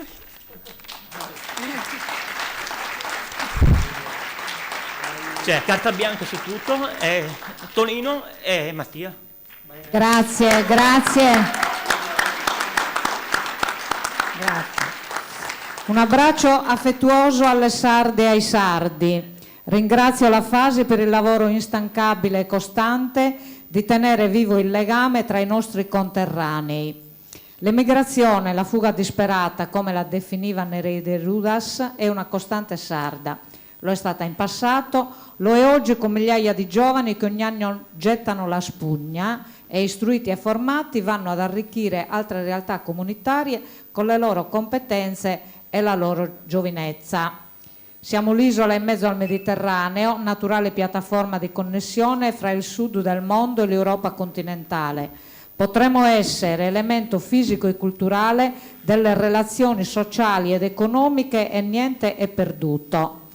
Come voi, care e cari sardi che vivete lontani dall'isola, ci ricordate ogni volta che con emozione e amore parlate di Sardegna, questa terra deve alzare la testa e mettere a reddito tutte le potenzialità di cui dispone. Deve farlo per i sardi a prescindere da dove risiedano e lo deve fare per dare un contributo di qualità, equità e sostenibilità alla crescita italiana e ancor più all'incompiuto progetto europeo. Ringrazio tutti voi. Romina Mura, Presidente Commissione Lavoro, Camera dei Deputati. Si rechino alle urne i circoli di Rivoli e Savona. E intanto Tava Eleonora, prego Eleonora, a te. Prepararsi sta gente, ce ne sono tanti? No. Ah, meno male. Vabbè, allora dai. Intanto si prepari Cancedda Sara Nicole. Buongiorno a tutte e tutti, sono Eleonora Tala, studio filosofia all'Università di Bologna e oggi sono qui come delegata giovane dal Circolo di Piacenza. Ho deciso di chiedere qualche minuto per parlare poiché ritengo sia importante ritagliare un po' di tempo anche per noi. Per noi intendo la categoria di persone definita come sardi e sarde di seconda generazione, quindi tutti e tutte coloro che non hanno avuto la fortuna di nascere nella nostra amata Sardegna. Molto spesso quando mi presento, tra le varie domande c'è sempre quella sull'origine dei miei tratti olivastri mediterranei e alla mia risposta tendenzialmente controbattono con «Ma ti senti più sarda?» Ok. No, scusate, ho un po' di ansia. Sbilanciare qualcuno. Molto spesso quando mi presento tra le varie domande c'è sempre quella sull'origine dei miei tratti olivastri mediterranei e alla mia risposta tendenzialmente controbattono con ti senti più sarda o piacentina? E tra me e me penso, ma che razza di domanda è? Io personalmente non mi riconosco in nessuna delle due, poiché ritengo la definizione priva di fondamento. Sembra quasi si debba superare un test, come se ci fosse un'attitudine per riconoscersi in una determinata cultura di appartenenza. Anche se sono nata e cresciuta a Piacenza, ciò non significa che io sia meno sarda o meno legata alle mie usanze.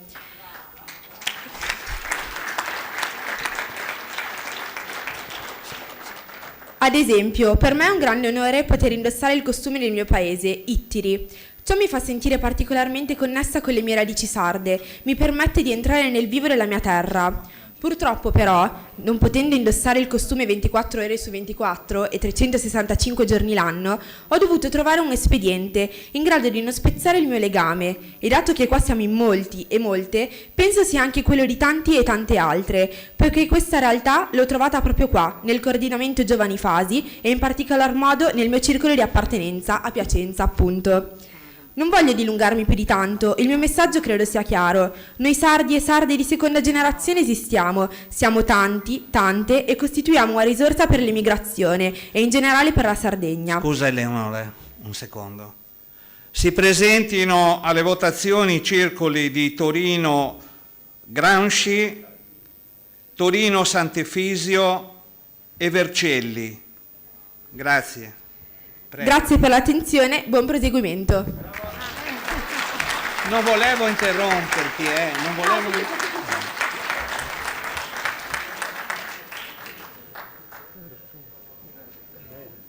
Si preparino i circoli del centro-nord, tra i primi Bareggi e Bergamo. Io vado a votare. Preparatevi. Sì, dai, poi tornate dopo. Appena hai votato torna. Allora, chi parla ora? C'è già la... ok. Cancetta Sara. Eccomi. Ecco. Ce l'abbiamo fatta, scusate, prima sono scomparsa, ma ero un attimo impegnata nelle attività di coordinamento da subito.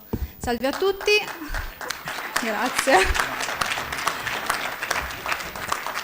Sono Sara Nicole Cancedda, nuova coordinatrice giovani. Immagino vi abbiano già presentato la nuova squadra, ma ci tenevo innanzitutto a ringraziare il coordinamento uscente perché veramente si è speso tantissimo in questi anni e ha realizzato dei progetti che sono fruibili, sono disponibili e costituiscono uno storico importante per tutta la fase. Quindi un grazie enorme a Mattia, a Irio, a Michele, a Mavi, a tutti quelli che hanno collaborato in questi anni. In secondo luogo vorrei dire che abbiamo un nuovo coordinamento che è composito, che riflette i grandi cambiamenti interni alla fasi, perché tutti i coordinatori di circoscrizione sono sardi di seconda generazione, sono tutti giovanissimi, persone con grandissime competenze nei settori che guideranno il cambiamento e che potranno quindi mettersi a disposizione della fasi e di tutte le sfide che sarà chiamata ad affrontare, come la digitalizzazione, un nuovo approccio all'ambiente, alla sostenibilità, l'affrontare la tematica dei cambiamenti che riguarderanno il terzo settore, perché abbiamo anche questo genere di competenze e questo credo sia importante, sia una risorsa che deve essere valorizzata. Ho detto questo, io passo al mio intervento che attiene alla tematica dell'ambiente e in particolare alla possibilità che in Sardegna venga realizzato il deposito unico delle scorie radioattive. È un tema di cui si è tanto parlato e in realtà si sa poco. Perché? Perché per la prima volta in Italia si è adottata una procedura di consultazione pubblica che prevede quindi il coinvolgimento di tutti gli attori portatori di interesse nella scelta del sito. Il 5 gennaio 2021, voi sapete, è stata pubblicata la CNAPI, cioè la Carta delle aree potenzialmente idonee a ospitare il deposito nazionale. Questa carta ha individuato 67 siti potenzialmente idonei. Di questi 67 siti, 14 si trovano in Sardegna e sono distribuiti per larga parte tra Marmilla, Sarcidano e Tregenta. Dal momento della pubblicazione della carta si è poi avviato un periodo in cui i soggetti potevano proporre delle osservazioni di carattere tecnico attinenti non solo alla struttura del deposito in sé, quindi al progetto, ma anche all'individuazione delle aree. Ora voi sapete qual è la situazione dei piccoli comuni della Marmilla, del Sarcidano e della Tregenta. Di certo non dispongono di uffici tecnici in grado di affrontare e di predisporre delle osservazioni che possano essere prodotte in quella sede, ma non per colpa, per questioni dimensionali, semplicemente. Quindi diciamo c'è stata una grande partecipazione dal basso da parte dei cittadini. Tantissimi giovani sardi hanno costituito dei comitati spontanei e hanno messo a disposizione della collettività le proprie competenze per realizzare delle osservazioni e opporsi alla scelta di queste aree come potenzialmente idonee. Io personalmente sono membro del comitato Storie e Non Scorie, che si è occupato principalmente della Marmilla, ma sono in contatto con tutti gli altri comitati che in Sardegna hanno lavorato in questi mesi. Ora, al di là dei motivi tecnici che sono stati individuati e che sono tanti perché le aree ricadono al confine con parchi regionali, contengono al loro interno siti archeologici, specie protette come la gallina prataiola, quindi i motivi tecnici ci sono. Ma c'è anche un motivo più importante che è politico e attiene all'equità di questa scelta. La Sardegna, infatti, è una regione che si è già espressa contro il nucleare, come potete vedere. Abbiamo una legge, che è la legge regionale 8 del 2003, che dichiara la Sardegna territorio denuclearizzato, e abbiamo anche un referendum del 2011 che ha visto una larghissima maggioranza esprimersi in senso contrario non solo alla realizzazione di nuove centrali nucleari, ma anche alla realizzazione di depositi, quindi copre anche questa tematica. Ecco, allora bisogna forse interrogarsi su quali siano... Sara, scusa, si rechino alle urne Bareggio, Bergamo e Brescia. Grazie. Prego. Di Posso? prepararsi. Gli ho detto. Cara, ti posso chiedere un corso d'acqua? Vado? Ok. Allora bisognerebbe interrogarsi su quali sono le ragioni alla base di una contrarietà così diffusa. Da un lato c'è da dire che la Sardegna sopporta già un numero di servitù e una estensione di territorio sacrificato al preminente interesse nazionale che è enorme, sia dal punto di vista delle servitù militari che qui vediamo riassunte. Abbiamo il 61% delle servitù militari dello Stato, 35.000 ettari di territorio militarizzato e in occasione delle esercitazioni di volta in volta vengono occupate aree sempre più vaste. Ma oltre a questo c'è anche il tema dell'inquinamento, di cui peraltro ha parlato anche Greta Cogotti nel suo intervento di ieri. La Sardegna è seconda regione italiana per aree SIN da sottoporre a bonifica.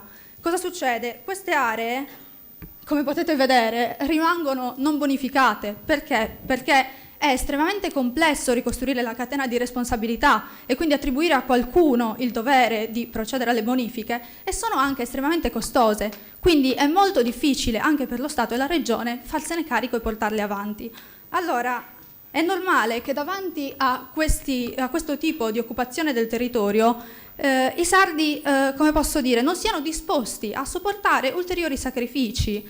E questo non deve essere letto nell'ottica egoistica di un movimento NIMBY, che significa not in my backyard, non nel mio giardino, ed è il modo in cui di solito vengono classificati i movimenti di chi si oppone alla costruzione di una grande opera pubblica di interesse nazionale. No, questo non è un movimento non nel mio giardino, è un movimento basta nel mio giardino, abbiamo già abbastanza guai, non vorremmo averne altri. Scusa, si rechino alle urne Carnate, Cesano Boscone e Cinisello Balsamo, grazie, scusa.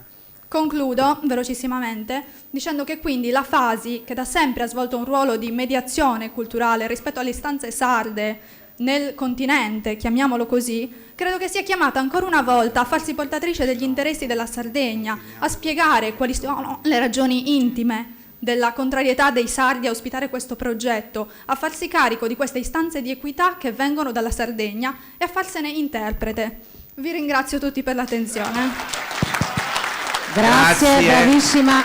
Anzi, il compianto Vincenzo Migaleggo ha studiato tantissimo questo insomma, argomento e ha anche pubblicato parecchio anche sulla eventuale bonifica di questi territori. E sarebbe proprio anche importante che dal momento che viene dal basso, da tutta la Sardegna, questa richiesta, che tutta la classe politica ad una voce veramente esprima la sua contrarietà o quantomeno un controllo accurato su questo, insomma, su questo tema, che veramente per noi, per la Sardegna, è vitale, come si diceva anche nel convegno di ieri. Quindi insomma sarebbe veramente utile occuparsene. Grazie. Allora, devi fare qualche annuncio ancora delle elezioni? Altrimenti si chiamiamo... rechi alle urne il circolo di Como. E invitiamo all'intervento di Sini Gloria. Sono? Ah, prego, allora faccio parlare l'altro, poi sì. Allora, no, gli interventi, guarda, è l'ultimo questo di Sini Gloria. No, questa è la mozione. Questa. No, questa è già... Sì. Gli altri hanno parlato tutti, quegli altri ragazzi, sì? Sì, i ragazzi, allora, gli interventi che noi avevamo, insomma, diciamo così, prenotato, sono finiti. Abbiamo fatto parlare tutti, C'è una che vuole intervenire. però ecco, chi vuole intervenire cortesemente lo faccia, anche perché abbiamo dei tempi veramente strettissimi. Abbiamo la signora, si presenterà. Prego, ti presenti, sì, tu? Io sono Barbara Pisano, mi ero prenotata. Non lo vediamo, allora vediamo. Sto aspettando tutti. Ho fatto un po' di corsa? Sì. Approfitto di questi minuti e io sono del circolo di Cinisello Balsamo e vorrei parlare di un tema che mi sta particolarmente a cuore e vorrei che fasi si facesse promotrice anche di temi di salute, sanità e sociale. In particolare sto parlando della talassemia, che essendo in un ambito di circoli e associazioni sarde, molti di voi conoscono e molti circoli si sono fatti anche promotori di molte iniziative, sia in passato che penso anche attualmente. Infatti vorrei ricordare un intervento presso il Circolo di Magenta in cui si fece nel 2008 una campagna di screening. Quello che voglio dire è che bisognerebbe fare molta più informazione e sensibilizzazione sul tema, anche e naturalmente questo invito è esteso anche alla Regione Sardegna qui presente, in quanto c'è sicuramente molto di know e connotu. Connotu perché ormai se ne parla già dagli anni 60-70, la condizione di vita dei pazienti è notevolmente migliorata, si fa una qualità di vita normale, ma per far ciò che è fondamentale è la terapia tradizionale, che sono le terapie trasfusionali.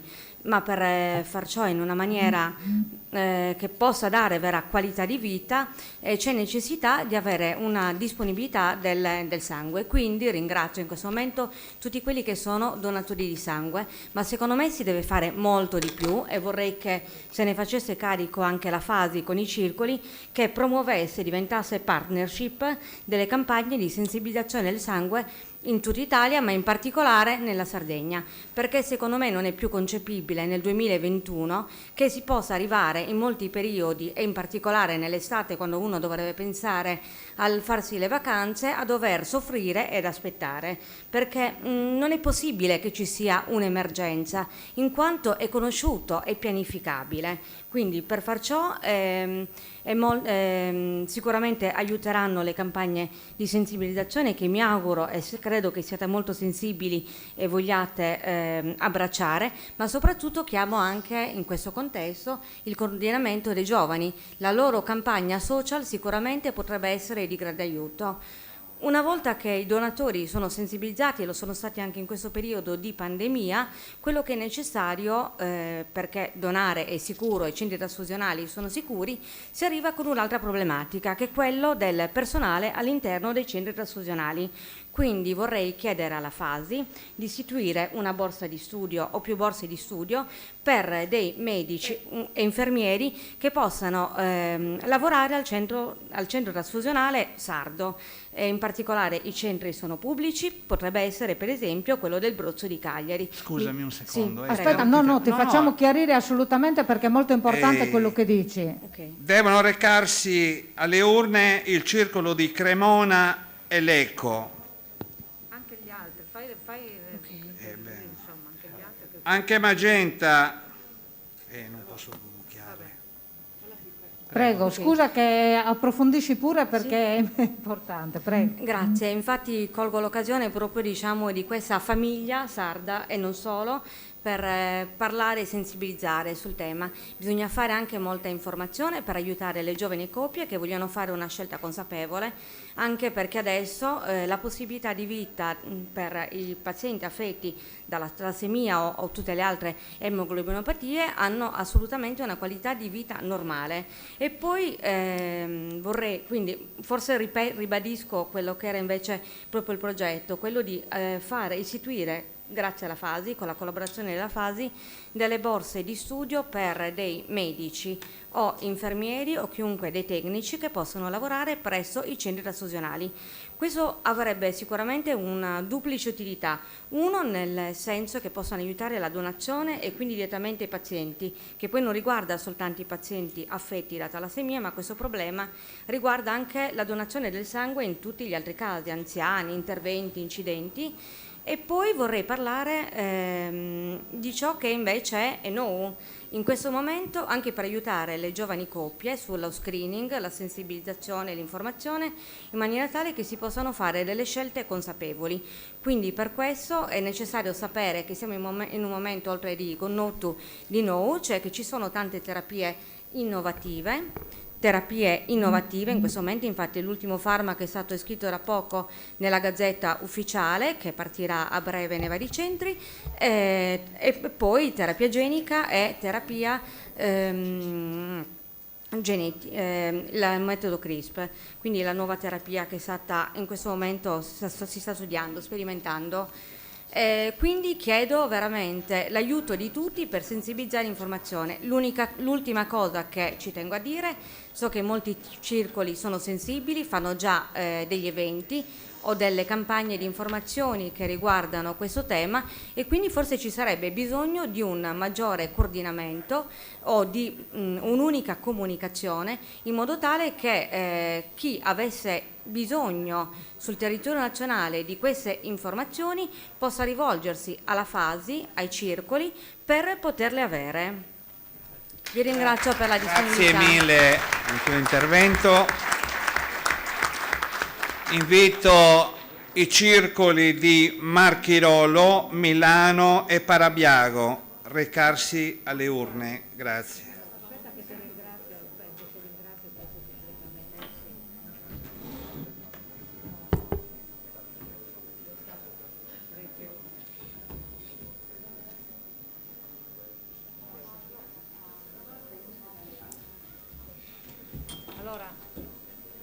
Scusate, è un attimo proprio di attenzione, perché è il nostro funzionario di riferimento di molti circoli, dottor Boi, deve andare via. Noi questa presidenza ci teneva veramente a ringraziarlo, perché ha seguito tutti i lavori del congresso, assolutamente.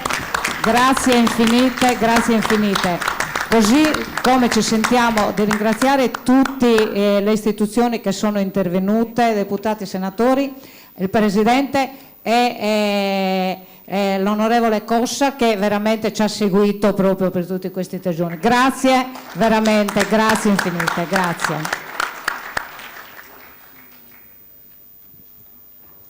Allora, continuano le operazioni di voto. Noi naturalmente chiediamo anche scusa se abbiamo messo fretta a qualcuno, ma come sapete ci sono veramente tanti circoli, tante elezioni, e poi soprattutto anche c'è qualche mozione da votare, ci sono gli interventi conclusivi che hanno bisogno magari di essere un po' ulteriormente pianificati, quindi se siamo stati a volte un po' un tantino bruschi chiediamo scusa. Chiediamo scusa. Prego. Allora, Dopo facciamo... sì. È rientrata quella ragazza di Como che doveva parlare. Allora, chiediamo, Canceda Sara è rientrata? No. Allora, aspetta, Grazie. che io non vi conosco e quindi qui ho sbagliato. Cancella Sara ha già parlato. Sì, allora aspetta. Deve parlare Gloria. Ok.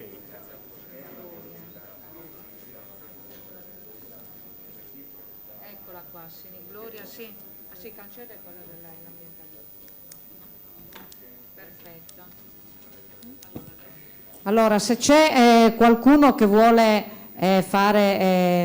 intervenire anche per...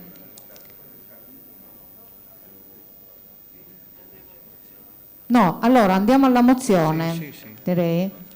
Quindi, allora attenzione, perché dobbiamo votarla. Naturalmente vedete se ci sono, se avete a disposizione il nostro cartellino rosso per la votazione della mozione. Proposta da Maria Elena Tanda. Allora, premessa: il mondo delle associazioni sta vivendo un momento, cerco di leggere lentamente perché così si percepisce il messaggio.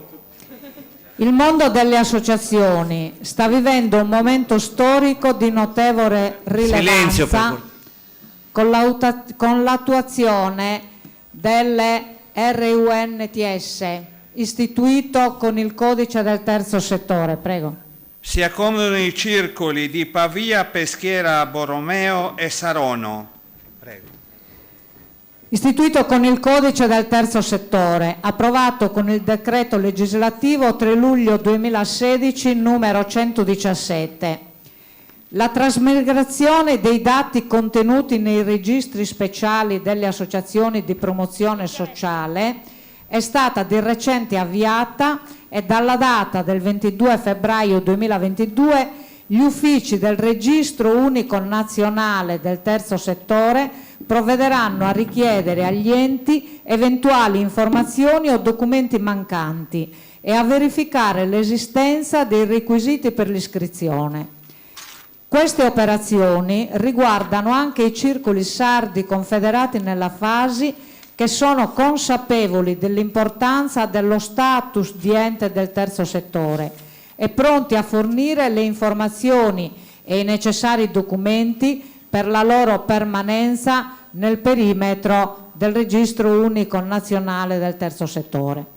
In questo contesto, la generazione di nuovi adempimenti che potrebbero derivare dalle modifiche avviate di recente dal Senato della Repubblica al decreto IVA numero 633/1972 interferisce con il procedimento in atto creando un clima di incertezza e di preoccupazione, tanto più che la modifica avviata, collegata ad una vecchia procedura di infrazione dell'Unione Europea risalente al 2010, sembrerebbe introdurre adempimenti complessi non in grado di generare nuove entrate per l'erario e comunque penalizzanti per le associazioni di promozione sociale nel perseguimento delle loro finalità di interesse generale. Quanto sopra premesso, la FASI, in rappresentanza dei suoi 70 circoli affiliati, operanti in oltre 10 regioni italiane, chiede di riconsiderare l'avvio di queste modifiche nella presente fase di transizione verso il Registro Unico Nazionale del Terzo Settore, di evitare l'introduzione di adempimenti gravosi verso il mondo delle associazioni basato sull'attività svolta a titolo personale, gratuito e volontario dai loro aderenti, di non qualificare in materia inappropriata la natura delle attività svolte dalle associazioni di promozione sociale prive di finalità di lucro, di non attribuire ad esse la capacità di ostacolare la libera concorrenza nel mercato, di salvaguardare in tutte le sedi la funzione sociale delle associazioni. Milano, 12 dicembre 2021, ecco, chiediamo che venga approvata questa mozione che per i circoli mi sembra veramente, veramente importante, insomma. Prego, quindi alzate il cartellino, chi è favorevole naturalmente. Ecco, anzi, forse è meglio dire, ecco, giù, ecco, giù tutti, chi si astiene? chi si astiene, nessuno, chi è contrario, astenuto, non ho capito. No.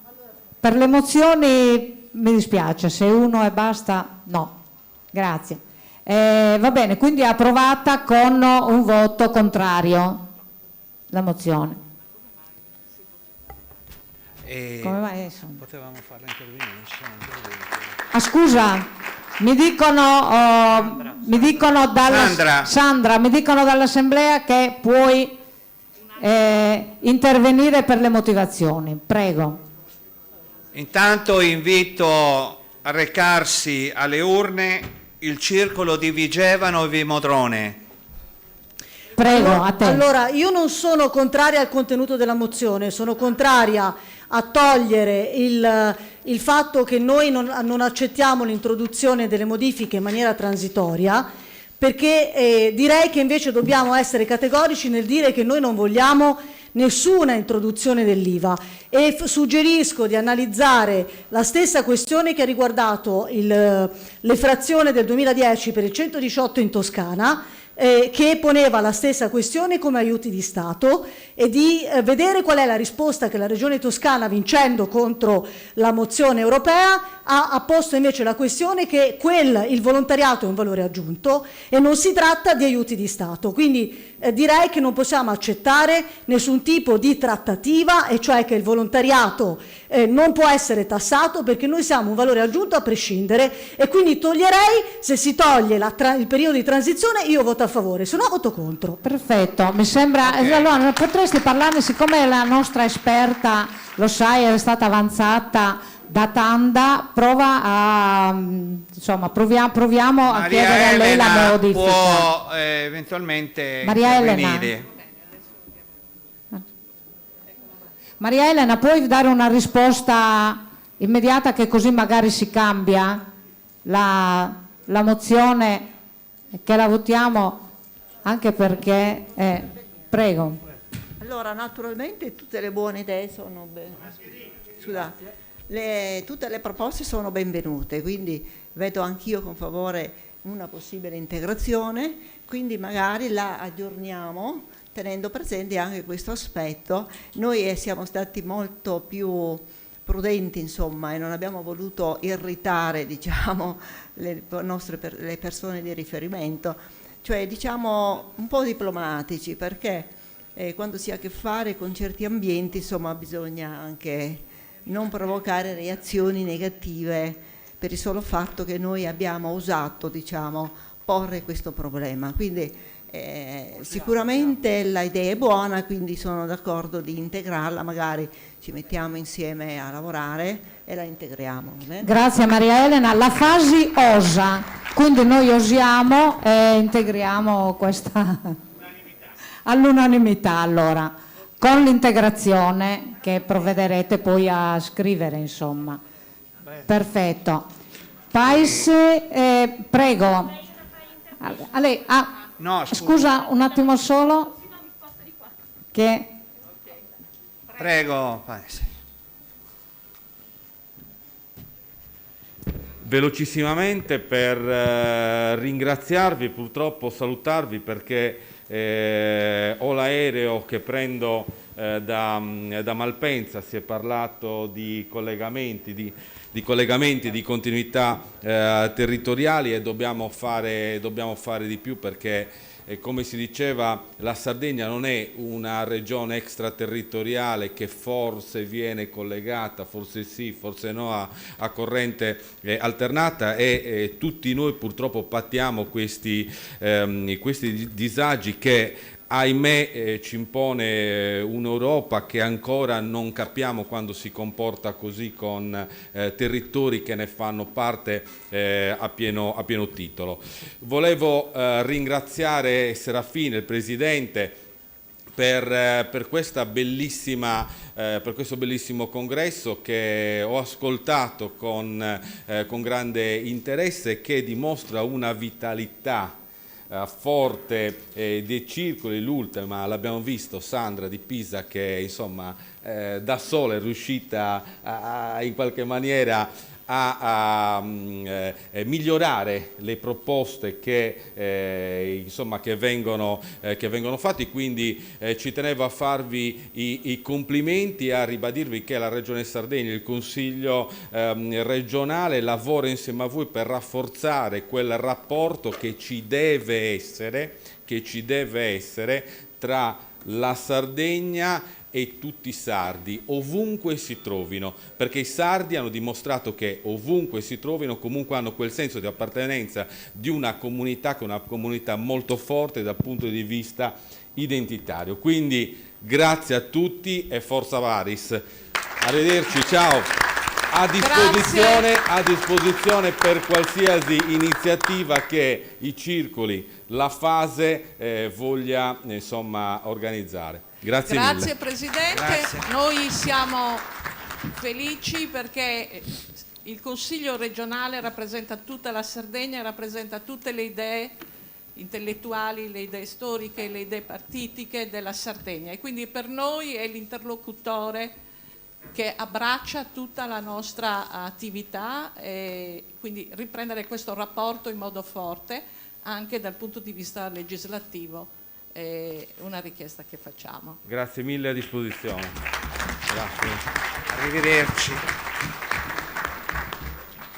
Si preparino per recarsi alle urne la circoscrizione nord-est. e i circoli si presentino alla votazione, il circolo di Belluno e Bologna. Intanto volevo invitare l'onorevole Cossa, prego onorevole, che deve salutarci anche lui. Sì, grazie. Anch'io volevo ringraziarvi per l'opportunità che anche quest'anno mi avete dato, ringraziare Serafina per il lavoro svolto in tutti questi anni. Io ero anche presente alla sua elezione, quindi dicevo, io ero anche presente alla sua elezione, così come sono stato presente a molti congressi, a molte iniziative intraprese dalla Fasi. E da questo rapporto è nata una bella collaborazione che ci sta dando grandi soddisfazioni, perché guardate, io non mi stanco di ripeterlo, quello che stiamo facendo, cioè che stiamo ottenendo, la modifica della Costituzione è veramente un qualcosa di storico ed è un qualcosa che io che faccio politica dico vale una intera carriera politica. Aver ottenuto assieme a voi, assieme alla straordinaria passione che voi avete messo in questo è veramente per tutti noi sardi della Sardegna e sardi fuori dalla Sardegna veramente un motivo di grande orgoglio e di grande soddisfazione. Anche l'iniziativa dei nuraghi, l'altra iniziativa importante che voi avete sposato e che io sono convinto che sarà un altro traguardo importante che conquisteremo assieme, e grazie anche per aver voluto ospitare questa mostra importante che serve a far conoscere. Io sono molto contento di aver visto questo gruppo di giovani che sta crescendo all'interno della Fasi, che rappresentano veramente un grande valore aggiunto, perché rappresentano la capacità dell'associazione di adeguarsi a quanto sta accadendo non nel mondo dell'immigrazione sarda, ma nel mondo, e quindi veramente un processo straordinario di integrazione che noi Sardegna dobbiamo finalmente riuscire a concretizzare. Molto importante la presenza anche delle autorità politiche che c'è stata in questo congresso, anche del Presidente del Consiglio regionale, perché non soltanto dimostra l'attenzione che ancora una volta c'è da parte delle istituzioni sarde nei vostri confronti, ma io spero che possa anche concretizzarsi finalmente nella attualizzazione di una legge che oggettivamente non ha più senso così com'è. Quindi io spero che anche di questi temi, con la nuova dirigenza alla quale formulo già i miei migliori auguri di buon lavoro, io spero che a breve potremo affrontarli. Grazie e buon lavoro a tutti. Grazie a te. Grazie infinite onorevole, grazie. Prego Gloria, a te. Invito i circoli di presentarsi di Fiorano, Modenese e Mestre.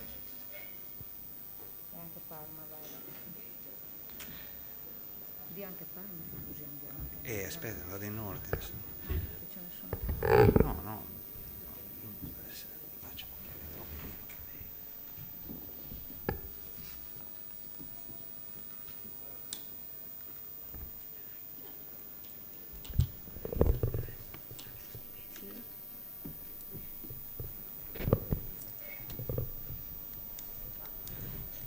Esatto, ok. Buongiorno a tutti, finalmente riesco a parlare. Non è un argomento da ultimo discorso, penso che doveva essere il primo e che il famoso e tanto ripetuto spazio ai giovani doveva essere anche monito di questo. Quindi vabbè, ultima ma non per ordine di importanza.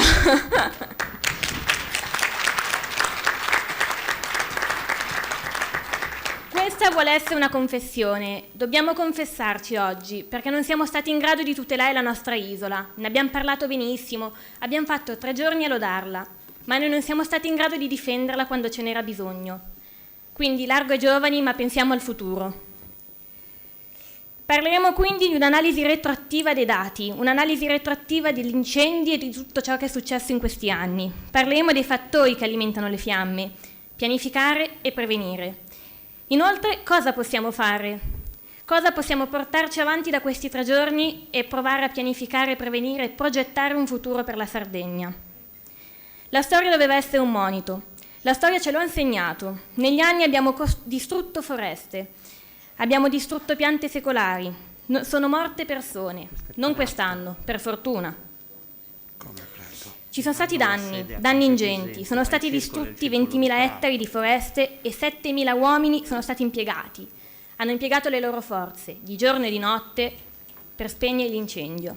Abbiamo perso il lavoro, abbiamo perso la produzione, sono stati persi i ricordi dei nostri avi, i ricordi dei nostri amati nonni che hanno faticato in tutti questi anni per ottenere quello che avevamo. Ce l'avevano annunciato. Le date parlano chiaro. Era il 27 di aprile, la definivano una saccatura atlantica. Ci sarebbero state risalite di massa d'aria calda dal Nord Africa, con aumento delle temperature e vento di scirocco. Al 22 di luglio infatti è andata così. Le fiamme si abbattevano a ventaglio, riuscivano ad alimentare anche ciò che era già stato spento. È stato un inferno, letteralmente un inferno. In realtà il rovescio della medaglia dei cambiamenti climatici è un altro, gli allagamenti. Quell'immagine lì è un'immagine di 3 giorni fa nell'Oristanese. Pensate, la stessa cosa che stava rischiando di ucciderci ad agosto, a luglio, adesso sta rischiando di farci affogare. Si chiama crisi climatica. Lo spopolamento è un altro fattore. Un'analisi dell'Università di Cagliari prevede che entro il 2031 ci saranno 27.000 abitanti in meno in Sardegna. Quindi 31 paesi che verranno abbandonati. Sapete cosa vuol dire questo? Verrà abbandonato il territorio. Il territorio sarà incurato, ci sarà un'incuria generale. E questo c'è già adesso. E questo c'è già adesso, dobbiamo renderci conto che se noi giovani ce ne stiamo andando, e io parlo di seconda generazione, perché io arrivo da Como, nata a Como, è per colpa di questo. E noi siamo i primi a causare questo. Qual è la differenza tra queste 2 immagini? Un deposito di combustibile alla zona del Montiferru? Nessuna. Non c'è esattamente nessuna differenza. Qui può prendere fuoco in un qualsiasi momento. La scintilla c'è. Il fuoco non va dove il combustibile non c'è. Laddove non c'è benzina, un motore non parte. Non vanno abbandonati i boschi. Gli alberi vanno tagliati. C'è un costante abbandono e un'incuria. L'entroterra andrebbe resa molto più produttiva. Dovremmo rendere le campagne luoghi produttivi, abbandonando stupide deroghe che prevedono il rimboschimento e prevedono addirittura il divieto di pascoli in queste zone. È questo che dobbiamo renderci conto. L'animale brucante ruba sostanza secca alla furia del fuoco, incrementando unità foraggere su se stesso. Le 2 P, pianificare e prevenire. Pianificare una cura costante del territorio, un equilibrio con i pascoli, entrare in una socio-economia, interventi selvicolturali, la messa a dimora di postime autoctone, una gestione forestale completa regionale. Sarebbe bello una sinergia tra pubblico e privato. Esempio sistemi forestali a mosaico. Una zona tra area, bosco, dove si mescolano boschi pascolati ma anche zone di produzione.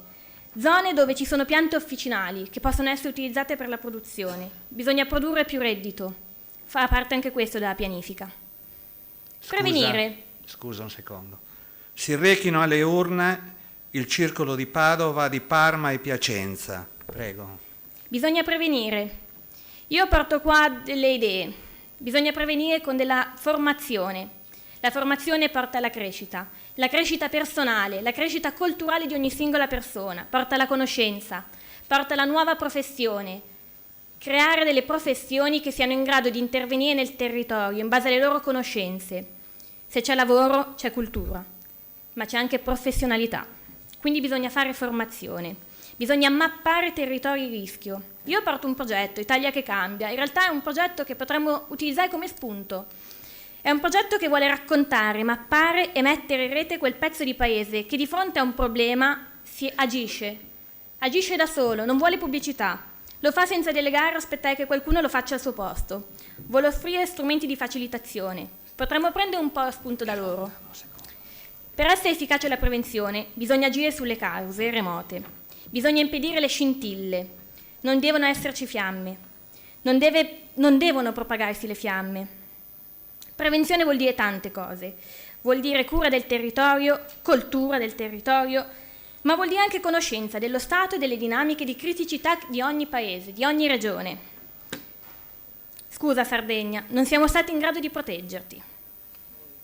Ci sono nuovi pericoli all'orizzonte, non dobbiamo solo preoccuparci delle fiamme di luglio, vabbè, ormai intanto è andato a fuoco, fa niente. No, dobbiamo preoccuparci del futuro. Uno studio dice che il 14% della Sardegna è a rischio frane e inondazioni.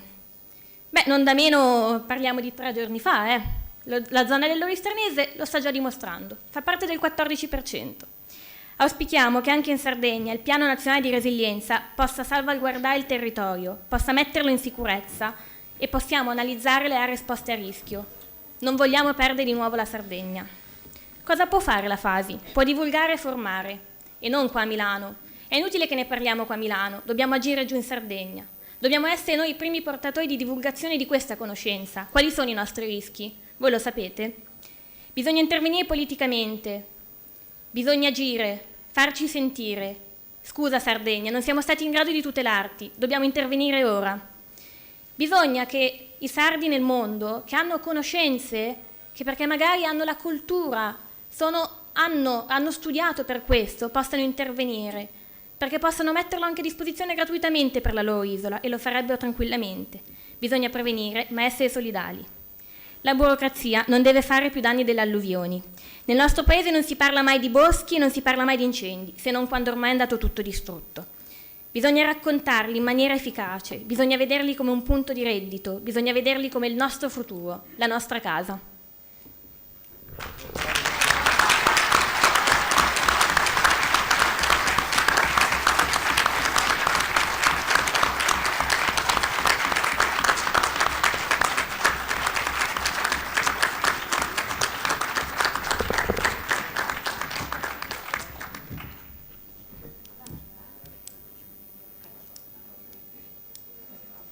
Qualche altro circolo? Intanto? No, mi devono segnalare. Allora sentiamo se qualcun altro vuole dire qualcosa. Sì. Se qualcuno vuole intervenire... Questo facciamo una mozione.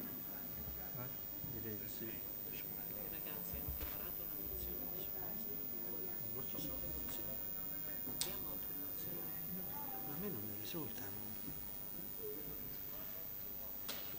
Scusate, sono rivolto ai ragazzi, ma avete qualche mozione da presentare? Ok.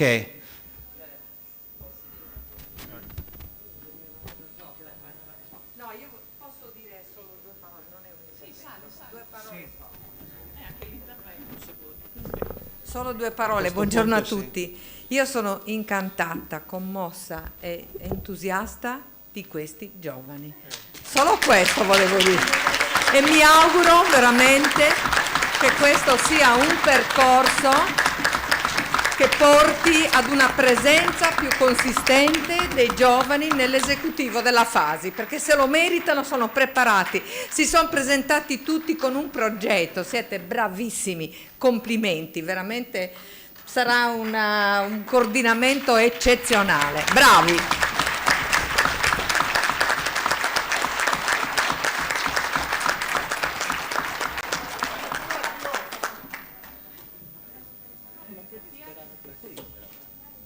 Sicuro Matti? Non sei obbligato. Basta che non ti metti a piangere. No, ma infatti Pierangela mi ha fregato perché adesso mi riprendo. No, allora noi avevamo in mente di preparare una mozione che parte che dal punto di vista normativo la nostra Sara da buon avvocato ha ben studiato questa cosa.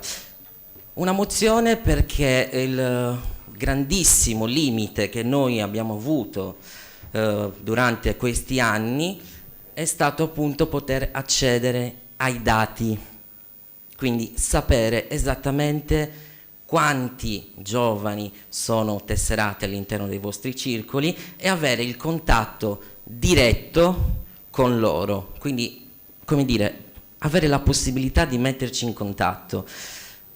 l'intenzione era quella, come dire, di creare un obbligo normativo che però appunto per motivi legislativi non possiamo fare, ovvero obbligare, quindi fare una forzatura di questo tipo, i singoli circoli a mandare costantemente a fine anno il resoconto dei tesserati, quindi l'anagrafica filtrata per età. Giusto quello, era soltanto questo, però dal punto di vista normativo non possiamo inserirlo all'interno dello statuto. Chiaramente questa cosa, se c'è la vostra volontà, è uno strumento utilissimo e di grande aiuto per questi ragazzi qui che si occuperanno appunto del coordinamento, quindi vi prego di valutarlo, anche se non possiamo obbligarli, fatelo per loro. Scusa, su questo Mattia, io credo che non ci siano impedimenti da parte dei circoli a fornire questo tipo di dati, visto e considerato anche che tutti gli anni con la rendicontazione dobbiamo fornire l'elenco dei circoli alla Regione Sardegna, dobbiamo fornire l'elenco dei circoli alla Sardatellus per inserirci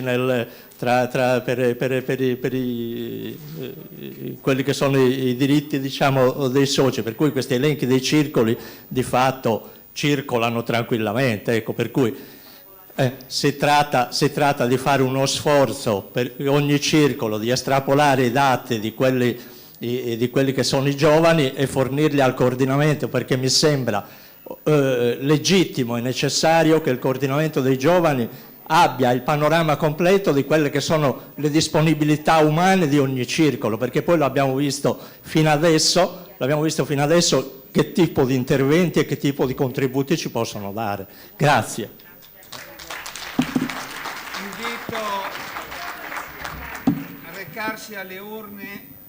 Invito a recarsi alle urne il circolo di Treviso, Udine e Verona.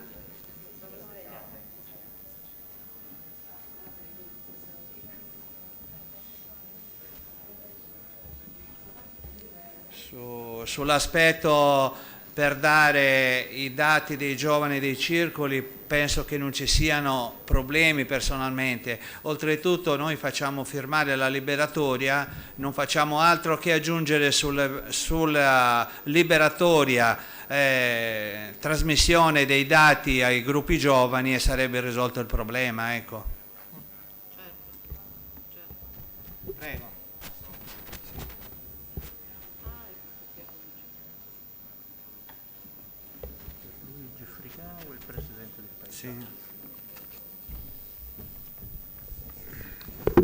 Pierluigi Frigaudel, sono presidente del Circolo di Ciampino.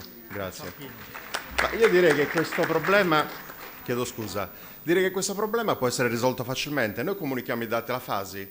La FASI a questo punto qua comunica al suo gruppo interno, perché comunque il coordinamento dei giovani fa parte della FASI, comunica questo elenco. Perché se lo comunichiamo noi potremmo avere dei problemi con la proliferazione dei dati, perché non è previsto, noi la dobbiamo comunicare alla FASI, noi abbiamo previsto questo. Quindi se noi perseguiamo questa strada il problema è risolto. Volevo dire solo questo, grazie.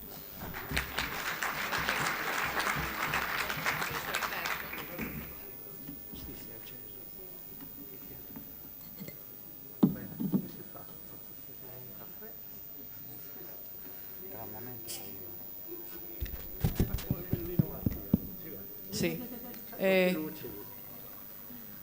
dicevo, però ricordo ai presidenti che non tutti mandano gli elenchi alla FASI.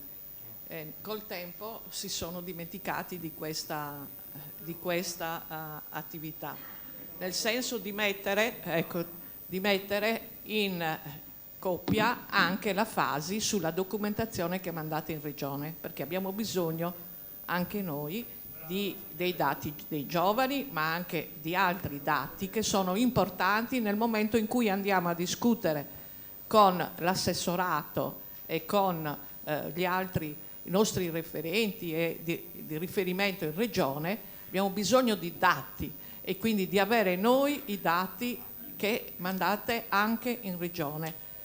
È importante che la Fasi sappia dire esattamente quanti iscritti ci sono complessivamente. È importante che ci comunichiate gli iscritti e le tessere distribuite ogni anno, altrimenti noi dobbiamo, cioè sono tessere che portano la firma del presidente della Fasi, e quindi avere i nominativi effettivi dei tesserati, di chi ha questo documento in mano e con questo documento in mano viene riconosciuto in alcune situazioni a partire da quello della bigliettazione, è per noi è fondamentale. Non stiamo invadendo nessuna privacy, perché questi documenti, come dicevo, li mandate in regione, nel momento in cui si iscrive il socio vi dà la liberatoria, quindi a volte penso sia solo a pigrizia. Si rechino alle urne i circoli di Vicenza, Gorizia, Pordenone e Trieste e si prepari il centro-sud. Grazie. Sei come quelli del supermercato che mandano gli annunci interrompendo. Ok, ecco, quindi vi ricordo questo, in questi ultimi... Eccola.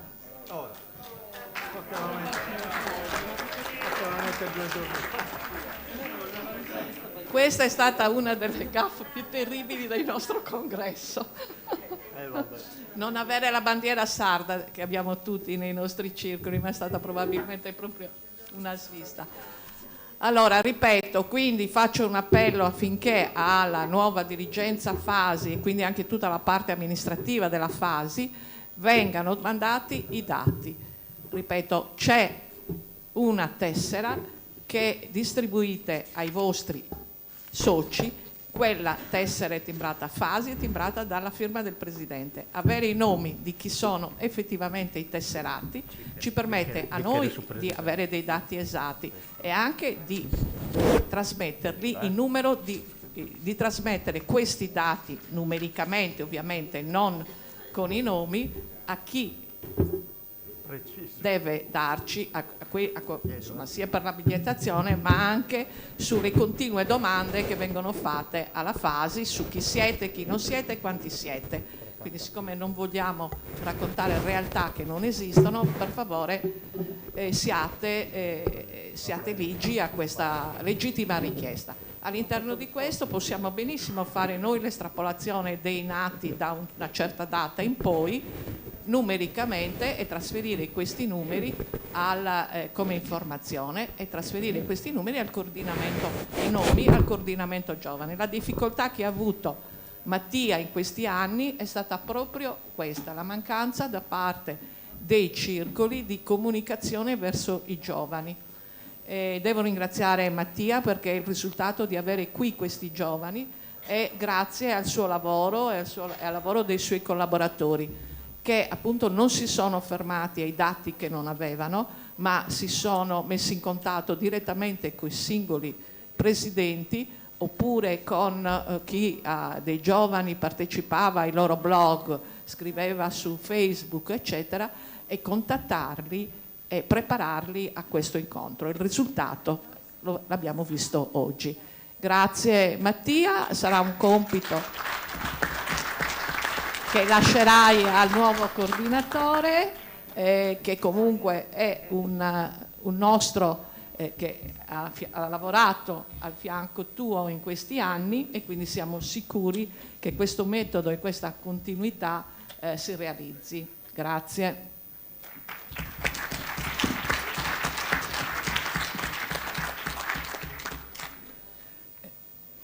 Approfitto per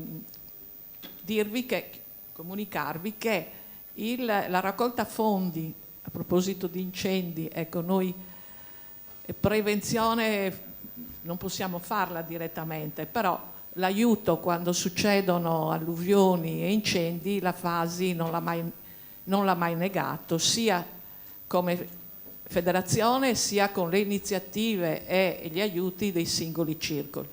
Quindi volevo comunicare che la raccolta fondi per gli incendi a questo punto verrà chiusa entro il 31 dicembre, siamo circa a 22.000 euro e ci sarà quindi da destinare questa questa somma. La proposta che sta raccogliendo consensi e che vi rilancio è quella di utilizzare questi fondi per l'acquisto, o quello che sarà, nel senso si vedrà poi quale sarà il contratto, per risorgere, cioè per nuovi piante di olive in questi territori. Questa è una proposta, l'acquisto di piante di ulivo da dare, poi vedremo a quali enti e a quali situazioni private o pubbliche, da inserire in questi territori devastati, seguendo ovviamente le indicazioni dei tecnici e delle autorità predisposte. Grazie. Si rechino Annuncio alle urne direzione. il Circolo di Prato, di Ciampino e di Firenze. Allora vado anch'io. Ecco. Altro argomento. Quest'anno abbiamo il 150° di Grazia Deledda, ne abbiamo parlato in tutti i nostri incontri, quelli anche via web possibili. Lo ricordo e ripropongo la proposta che ciascun circolo si attivi a verificare che nel proprio territorio, nel proprio paese, nella propria città ci sia una via intitolata, un luogo, qualcosa intitolato a Grazia Deledda. Ove non ci sia, attivarsi presso le autorità comunali preposte, in base anche alla legge e alla norma che in questi anni ha introdotto la pari opportunità anche nell'intestazione delle strade e delle piazze del proprio comune, per sollecitare questa introduzione nella toponomastica della città o del territorio intitolata a Grazia Deledda. Già alcuni circoli hanno realizzato questo, Alessandria so che avrà tra poco l'inaugurazione di una piazza. Ecco, questo, se ci sforziamo tutti quanti, sarebbe un piccolo grande risultato. Okay, l'altro discorso, la mostra dei nuraghi, i 2 progetti UNESCO, dobbiamo appoggiarli, loro sono disponibili a venire nei nostri circoli, a presentarli e anche noi quindi fare la nostra parte di diffusione di questa richiesta importantissima. 2 nomination, diciamo, per l'UNESCO sarebbero un appoggio molto grande a tutto ciò che abbiamo detto di promozione dell'archeologia mondiale, dell'archeologia nel mondo. L'UNESCO ha questa possibilità di far conoscere a livello mondiale quelli che sono i beni protetti e quindi incentivare verso di essi la cultura, il turismo culturale, il turismo emozionale, quel turismo che noi promuoviamo e che in questi anni, ricordo, scorrendo quell'elenco che voi avete delle attività fatte dalla FASI e i progetti presi, abbiamo curato con vari progetti, dalla Turno in Barbagia ai progetti dei giovani sui nuovi imprenditori in Sardegna, eccetera. Continueremo su questa serie. Le mostre sono a disposizione, questa che abbiamo a Milano, ma con il comitato abbiamo chiesto che ci invino gli originali in modo che piuttosto che le spese di trasporto di ciò che già esiste riusciamo a stamparle direttamente qui, ad esempio 2 o 3 mostre per circoscrizione, e quindi eliminando costi di trasporto dalla Sardegna o costi interni. Questo è un impegno che ci sentiamo di prendere. Ovviamente dei trasporti siamo sempre in prima fila, non c'è bisogno di ribadirlo, siamo stati nel comitato promotore sia in quello scientifico sia in quello politico e su questo continueremo. Basta. Okay. Chiediamo il mandato, che ci siano 2 mozioni sulla questione Grazia Deledda e sull'UNESCO, e avere il mandato dall'Assemblea che poi prepareranno e la riteniamo. Sì, allora la commissione che sta lavorando alla raccolta delle mozioni e delle proposte chiede all'Assemblea di autorizzare a fare una mozione sul quello che ho detto su Grazia Deledda e la toponomastica di Grazia Deledda e sull'UNESCO. Quindi per alzata di cartellini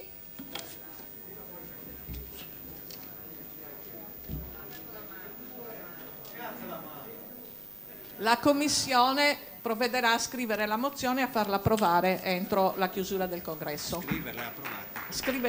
È approvata, la leggeremo alla chiusura del congresso. Benissimo. Altre proposte? Altri interventi? Votiamo? Votiamo le due mozioni, scusate. Sì. Va bene. Allora, scusa Serafina, i circoli, si rechino alle urne i circoli di Francavilla al Mare, La Spezia e Ostia. Ok. Allora, approviamo la mozione sull'UNESCO? Alzate i vostri cartellini rossi. Mi pare approvata. Contrari?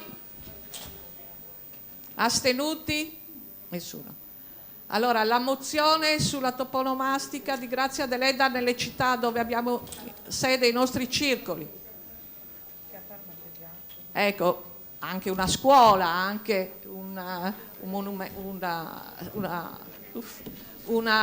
centro sociale, qualcosa, ecco, qualsiasi cosa, va bene? Allora, le commissioni si mettano a lavoro per scrivere le mozioni. Grazie.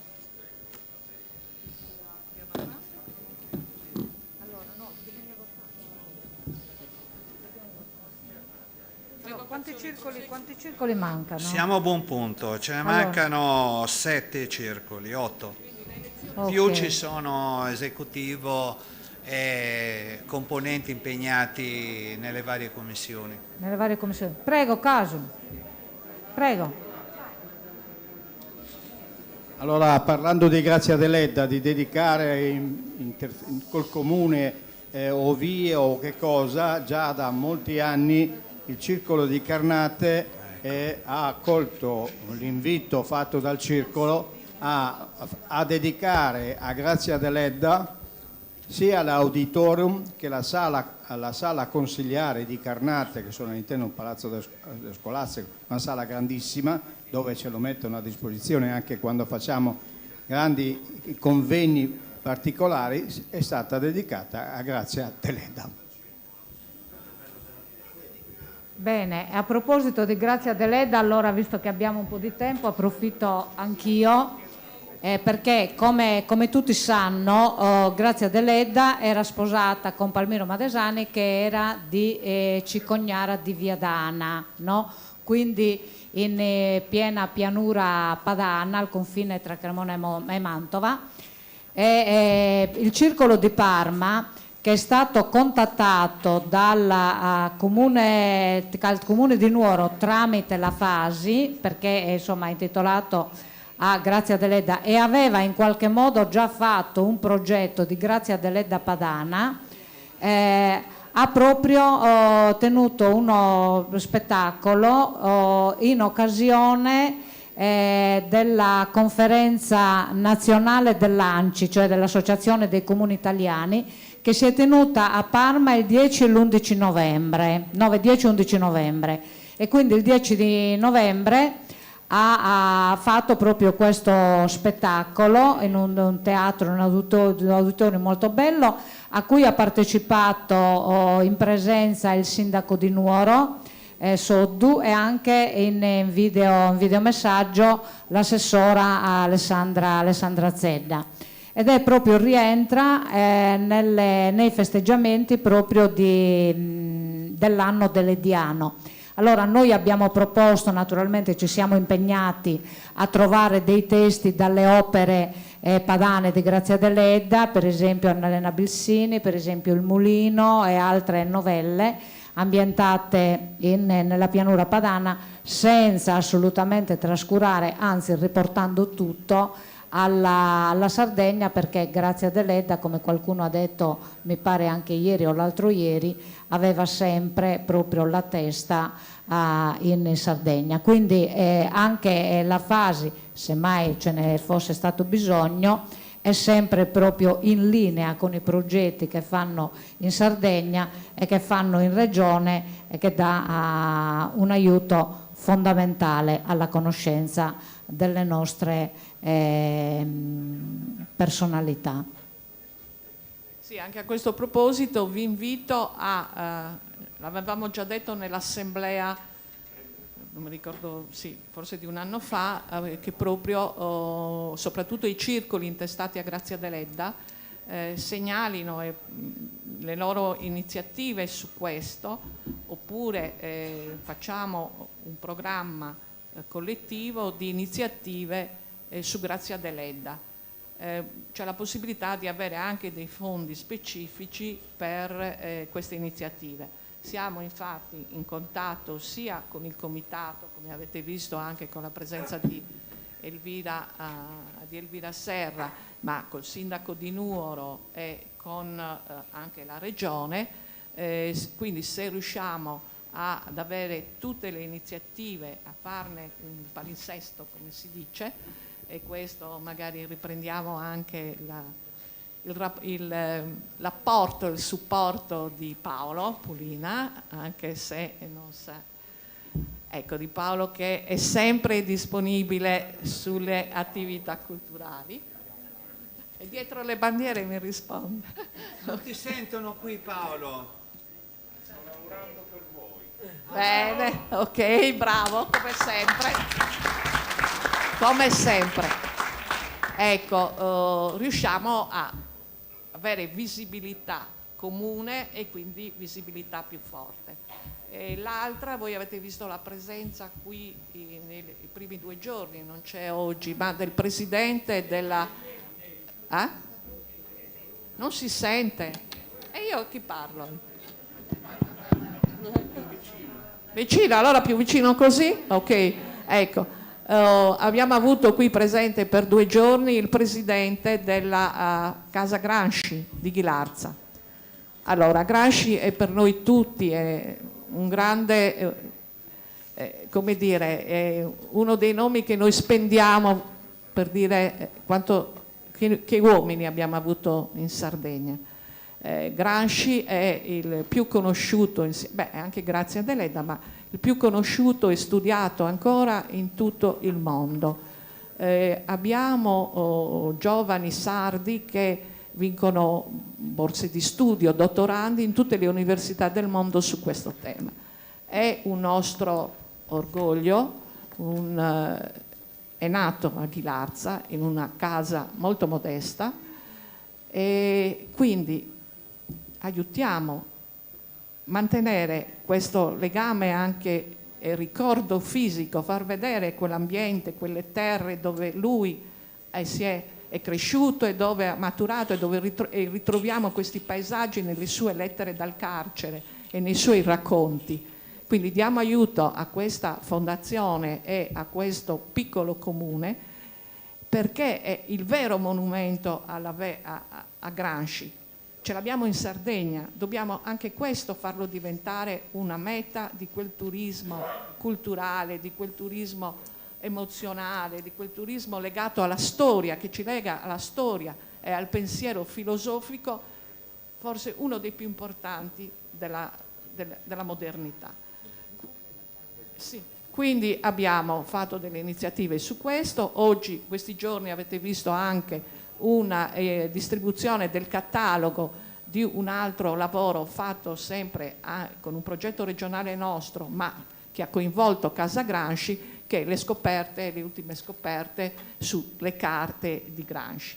Che cosa possiamo fare? Possiamo sostenerla tesserandoci con 100 euro all'anno alla Casa Museo e quindi contribuire a sostenere le iniziative. Una scuola importantissima, annuale, una summer school su Gramsci che comprende una selezione di giovani studiosi. Invito i circoli a recarsi alle urne, il circolo di Perugia Pesaro e Pisa.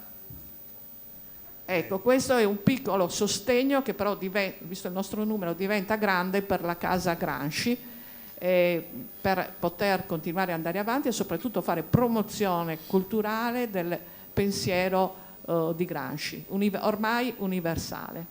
C'è una ristrutturazione in atto dei servizi e della casa, quindi hanno bisogno di un sostegno, e questo sostegno dato da noi è molto importante perché è il sostegno dei sardi, del popolo sardo fuori dalla Sardegna, quello dove poi lui ha vissuto.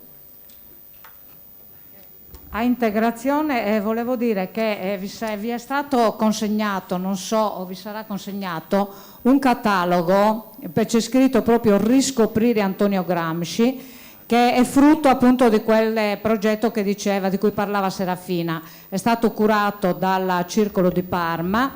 Noi abbiamo portato un catalogo, dicevo prima, da distribuire. Nel caso vogliate altri cataloghi, siate interessati ad averne altri, potete contattare assolutamente il Circolo di Parma. Il nuovo presidente Massimiliano Testoni e i nostri giovani stanno facendo proprio un sito anche molto bello, quindi facilmente reperibile, con i contatti, e quindi se siete interessati contattate, noi vi spediremo i cataloghi. Sono molto belli e c'è scritta proprio quella parte della formazione giovanile di Antonio Gramsci che lo porta ad essere, diciamo così, non solo patrimonio di una certa ideologia politica, ma anche veramente patrimonio della cultura mondiale, proprio assolutamente, perché è stato veramente uno dei pensatori più importanti del Novecento, a detta proprio di tutti. E adesso con queste scoperte che sono state fatte nella casa di Ghilarza lo diventa ancora di più. Quindi se siete interessati contattate il Circolo di Parma con un piccolo contributo, perché veramente sono state spese delle risorse enormi per questo lavoro. Noi infatti stavamo chiedendo un contributo di 5 euro proprio per i cataloghi. Comunque se siete interessati poi contattateci e ve li faremo avere. Supermercato? Come siamo alla Circoli? Stiamo procedendo benissimo, rispetteremo anche gli orari per andare al pranzo. Ci sono solo 4 circoli e più i componenti dell'esecutivo, alcuni componenti dell'esecutivo che devono votare. Penso che fra 10 minuti potremo sciogliere l'assemblea.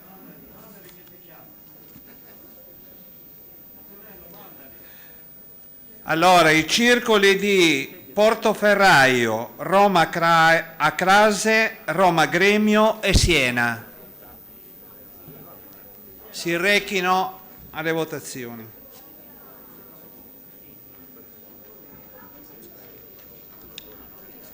Adesso sono questi qua.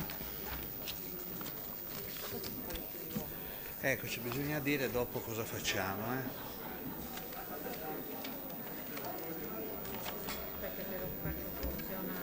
Intanto che abbiamo ancora 10 minuti, un quarto d'ora, vi spiego cosa succederà dopo pranzo. Quindi dalle 13:30, diciamo, In tono minaccioso. alle 13 circa andremo a pranzo. Alle 15, forse anche prima se riusciamo, e visto che abbiamo anticipato mezz'ora il pranzo, quindi alle 14:30 ci sarà la proclamazione degli eletti e a seguire ci sarà la riunione nazionale per l'elezione del presidente della FASI.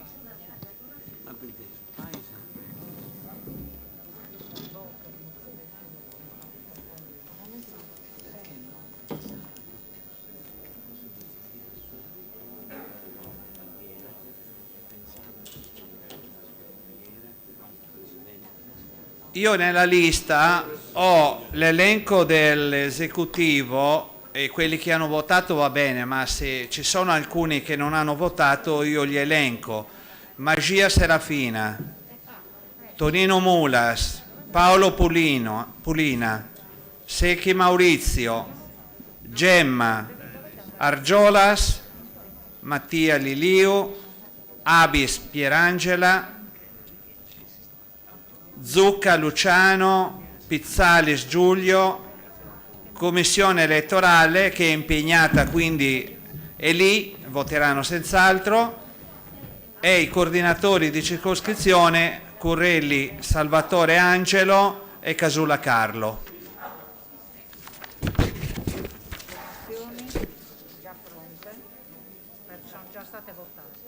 E queste sono state votate? Sì, sono state votate.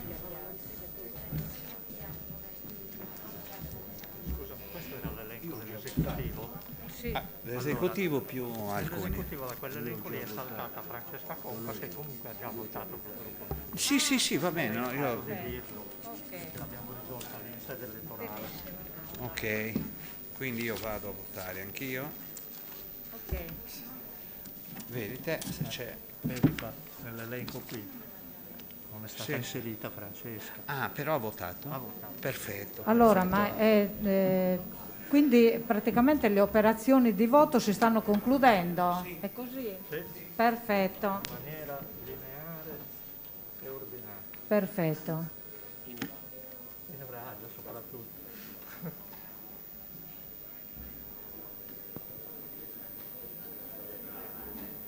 Vedi, se qualcuno era bravo a cantare, ora poteva. Mi suggeriscono dalla Presidenza dell'Assemblea, se qualcuno è bravo a cantare, noi mettiamo a disposizione 3 microfoni per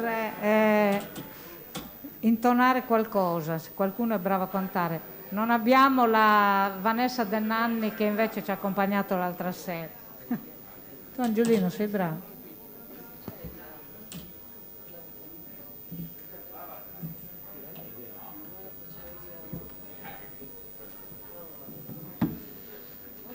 Posso dire una cosa intanto? Certo. Visto che Serafina ha lanciato il discorso del tesseramento per Francia Gramsci, o sbaglio, no? Sì. Ah.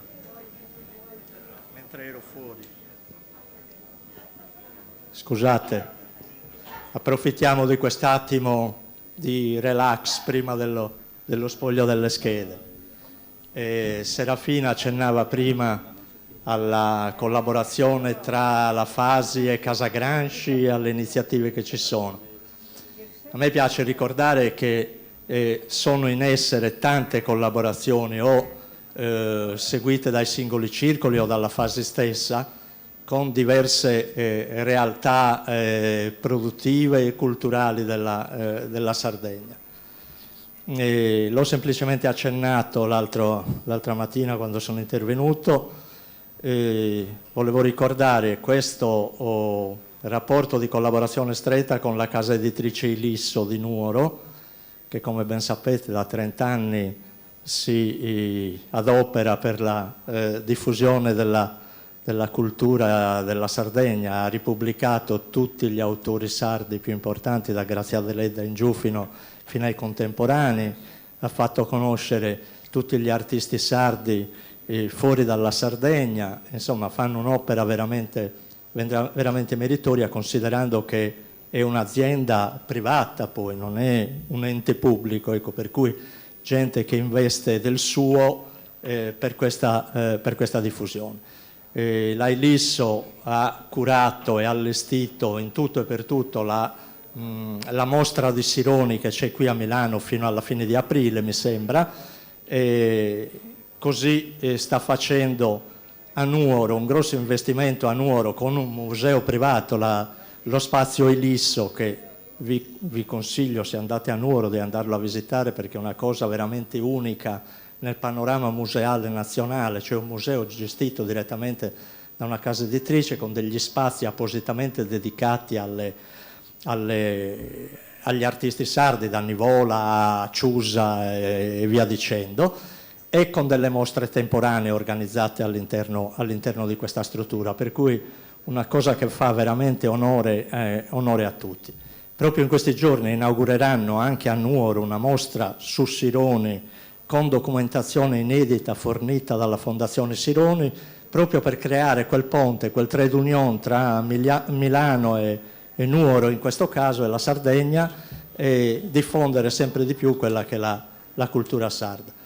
Vi ho citato l'esempio dell'Ailis, sono tante le collaborazioni con l'editore Delfino di Sassari, con altre istituzioni museali della Sardegna. Basta andare in questi posti, magari sarà cura della Fasi farli conoscere in maniera più approfondita queste convenzioni, perché è sufficiente dal Museo Nivola al circuito dei musei del Nuorese presentarsi con la tessera Fasi e già con quella c'è lo sconto sul biglietto, ecco, già questo è un vantaggio. Bene. Cosa c'è ancora Bastiano Condro? Sì, Bastiano e Vanna Fois. Conosci? A Bastiano? Tutte e due. Ma mi ha mandato un messaggio lui prima. Sì? Sì. Era... Io lo conosco tantissimo, anzi mandaglielo un messaggio, digli che ti saluto. Un bacio grande da Giuseppina Pira. Ma te sei del Pira di Michelangelo? Quando mi devo vantare di qualcosa lo dico, sì. Ma...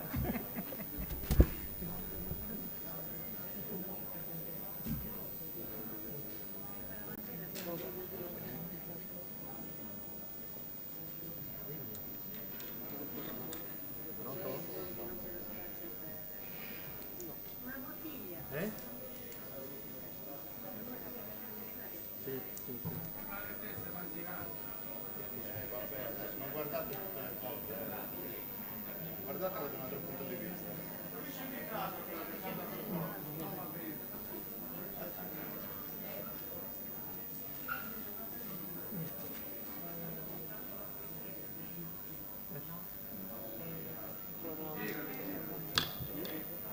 Una bottiglia!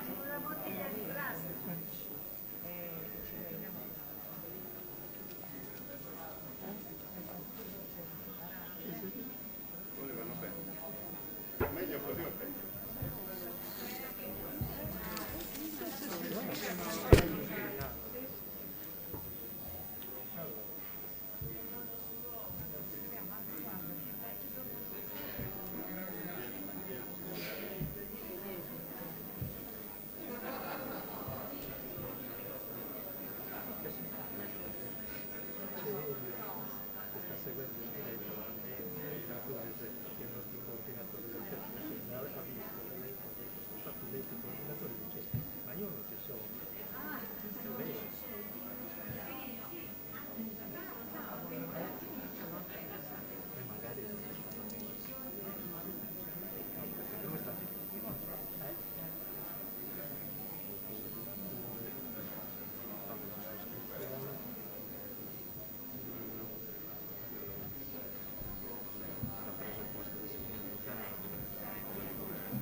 Trapano. Non ce l'ho. Pezzo di sport. No, guarda sta scusa. Oh, non bevete più adesso perché No, le però bottiglie devono questo stare. no, vedi che questa è bisogna. Ah sì, perché è legato. No, a me già sembra. Dovevate pensare prima voi la dirigenza qui, la bandiera, neanche una bandiera dei quattro morti. Ci dovevate pensare voi che siete di là, noi siamo di qua. Lo so. Pensavamo ci fosse. Strano, ma non c'era. Era un pensiero un po'.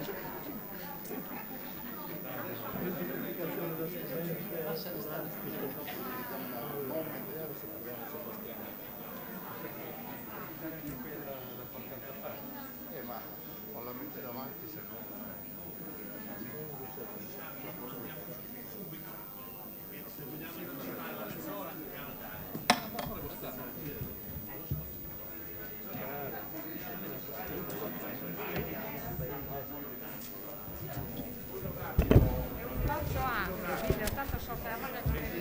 Allora, per qualche delegato che non è stato chiamato, era assente nel momento della chiamata, chi non ha votato si rechi subito alle urne. indipendentemente dalle circoscrizioni o dalle commissioni o il ruolo che ha ricoperto sinora. Stiamo chiudendo. Prima c'è la votazione di queste mozioni, visto che le ho scritte. Sì, ma abbiamo votato. Vabbè, ok. Quindi se non c'è nessuno che ha votato, le votazioni, mi dice Paolo,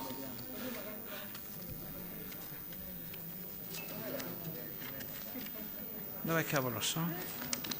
Cioè, abbiamo già votate. Intanto, velocemente, rivotiamo le votazioni che la Commissione mi ha incaricato, ci ha incaricato di rileggere. Sì, per la cosa. Vai, dai, leggete. C'ho la gola che non... Allora, perché allora le rileggiamo proprio per correttezza, perché sono state scritte.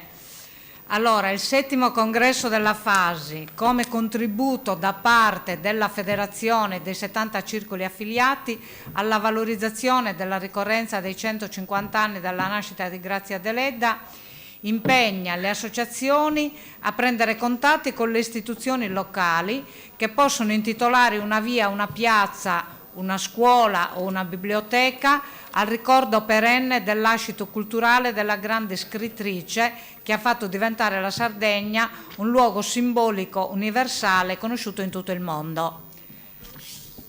Questa è una, naturalmente in tante città c'è già la via Grazia Deledda, a Parma per esempio c'è. Ufficialmente. Ok, giù. Sì, perfetto. Chi è contro? Giù, chi è contro? All'unanimità. Okay. Astenuti? Ok, andiamo avanti, la seconda. Seconda, il 7° congresso nazionale della FASI. No, questa è uguale a quella che sto leggendo, me ne hai dato una copia. Stanno arrivando, Polina, non t'arrabbiasi, mantiene la seria.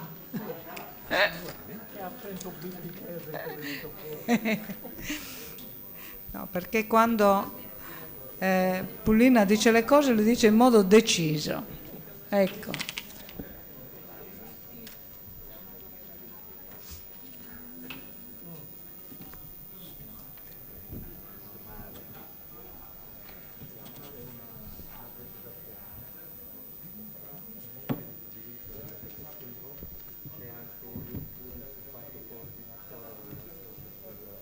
Ah sì, giusto. Sì, vai, Angiolina, fai tu. Vai. Devo dire io? Sì, dai. No, un'informazione giusto a titolo integrativo. Prima è stato letto l'elenco dei membri di diritto dell'esecutivo, da quell'elenco è saltato il nome di Elio Turis, che è il nuovo coordinatore per quanto riguarda il centro-sud, per cui fa parte di diritto del nuovo esecutivo. Oggi è assente per motivi di salute, ma ci sta seguendo minuto per minuto.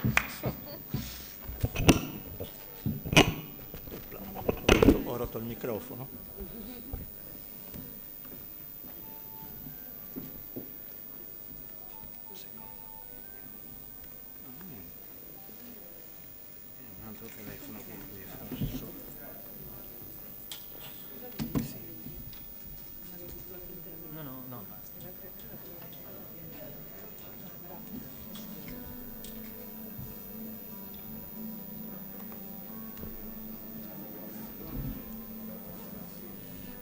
Quella gli ho detto vieni fuori quando ho finito.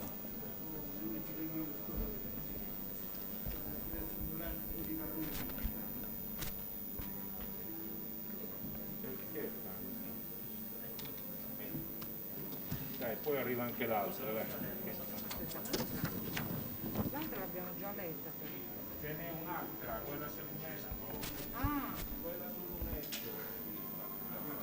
Adesso cosa abbiamo votato? Allora, il 7° congresso. Adesso, ma io me l'avevo coveretta. Allora, il 7° congresso della FASI, nell'ottica di valorizzare la figura e l'opera del grande intellettuale sardo Manlio Brigaglia, impegna la Federazione a studiare le modalità per l'istituzione di una borsa di studio da assegnare a una tesi di laurea sull'opera pubblicistica di questo grande storico e giornalista. Tesi da discutersi presso una università non sarda sull'esempio di quello che è stato già fatto dalla Fasi per Grazia Deledda, tenuto conto che il professor Brigaglia ha sempre espresso la necessità che le opere di studio sulla Sardegna venissero conosciute anche fuori dall'isola. E onore a Manlio Brigaglia, assolutamente. Provato. Perfetto, all'unanimità mi pare. Ottimo. Pulina, se ti vuoi dare una mossa con le altre di mozioni. No, allora ha ragione Tonino Mulas, abbiamo chiesto e ottenuto che il pranzo fosse anticipato, quindi adesso ci spostiamo veramente per il pranzo e poi eventualmente le votiamo dopo, tanto 2 minuti le possiamo anche votare dopo le mozioni, dai. Allora ci spostiamo per il pranzo. È chiusa la sessione mattutina. Chiusa la sessione mattutina, ci vediamo oggi pomeriggio. A che ora, Presidente? Alle ore 14:30. 14:30 perché altrimenti non ce la facciamo a fare tutto quello che dobbiamo fare. A dopo, buon appetito.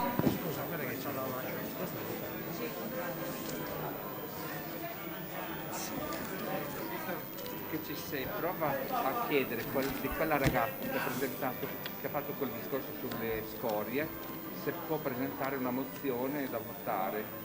Adesso lo chiedo ai nostri e dico chi è la ragazza che è venuta. Secondo me Cancella forse. Cancella, adesso chiedo. Perché anche non l'ultima, perché l'ultima è quella che parlava degli incendi, invece no, Cancella, perché me ne sono ricordata perché condividevo quasi tutto una quello che ha mozione detto. per Grande letta, va benissimo. La chiedo.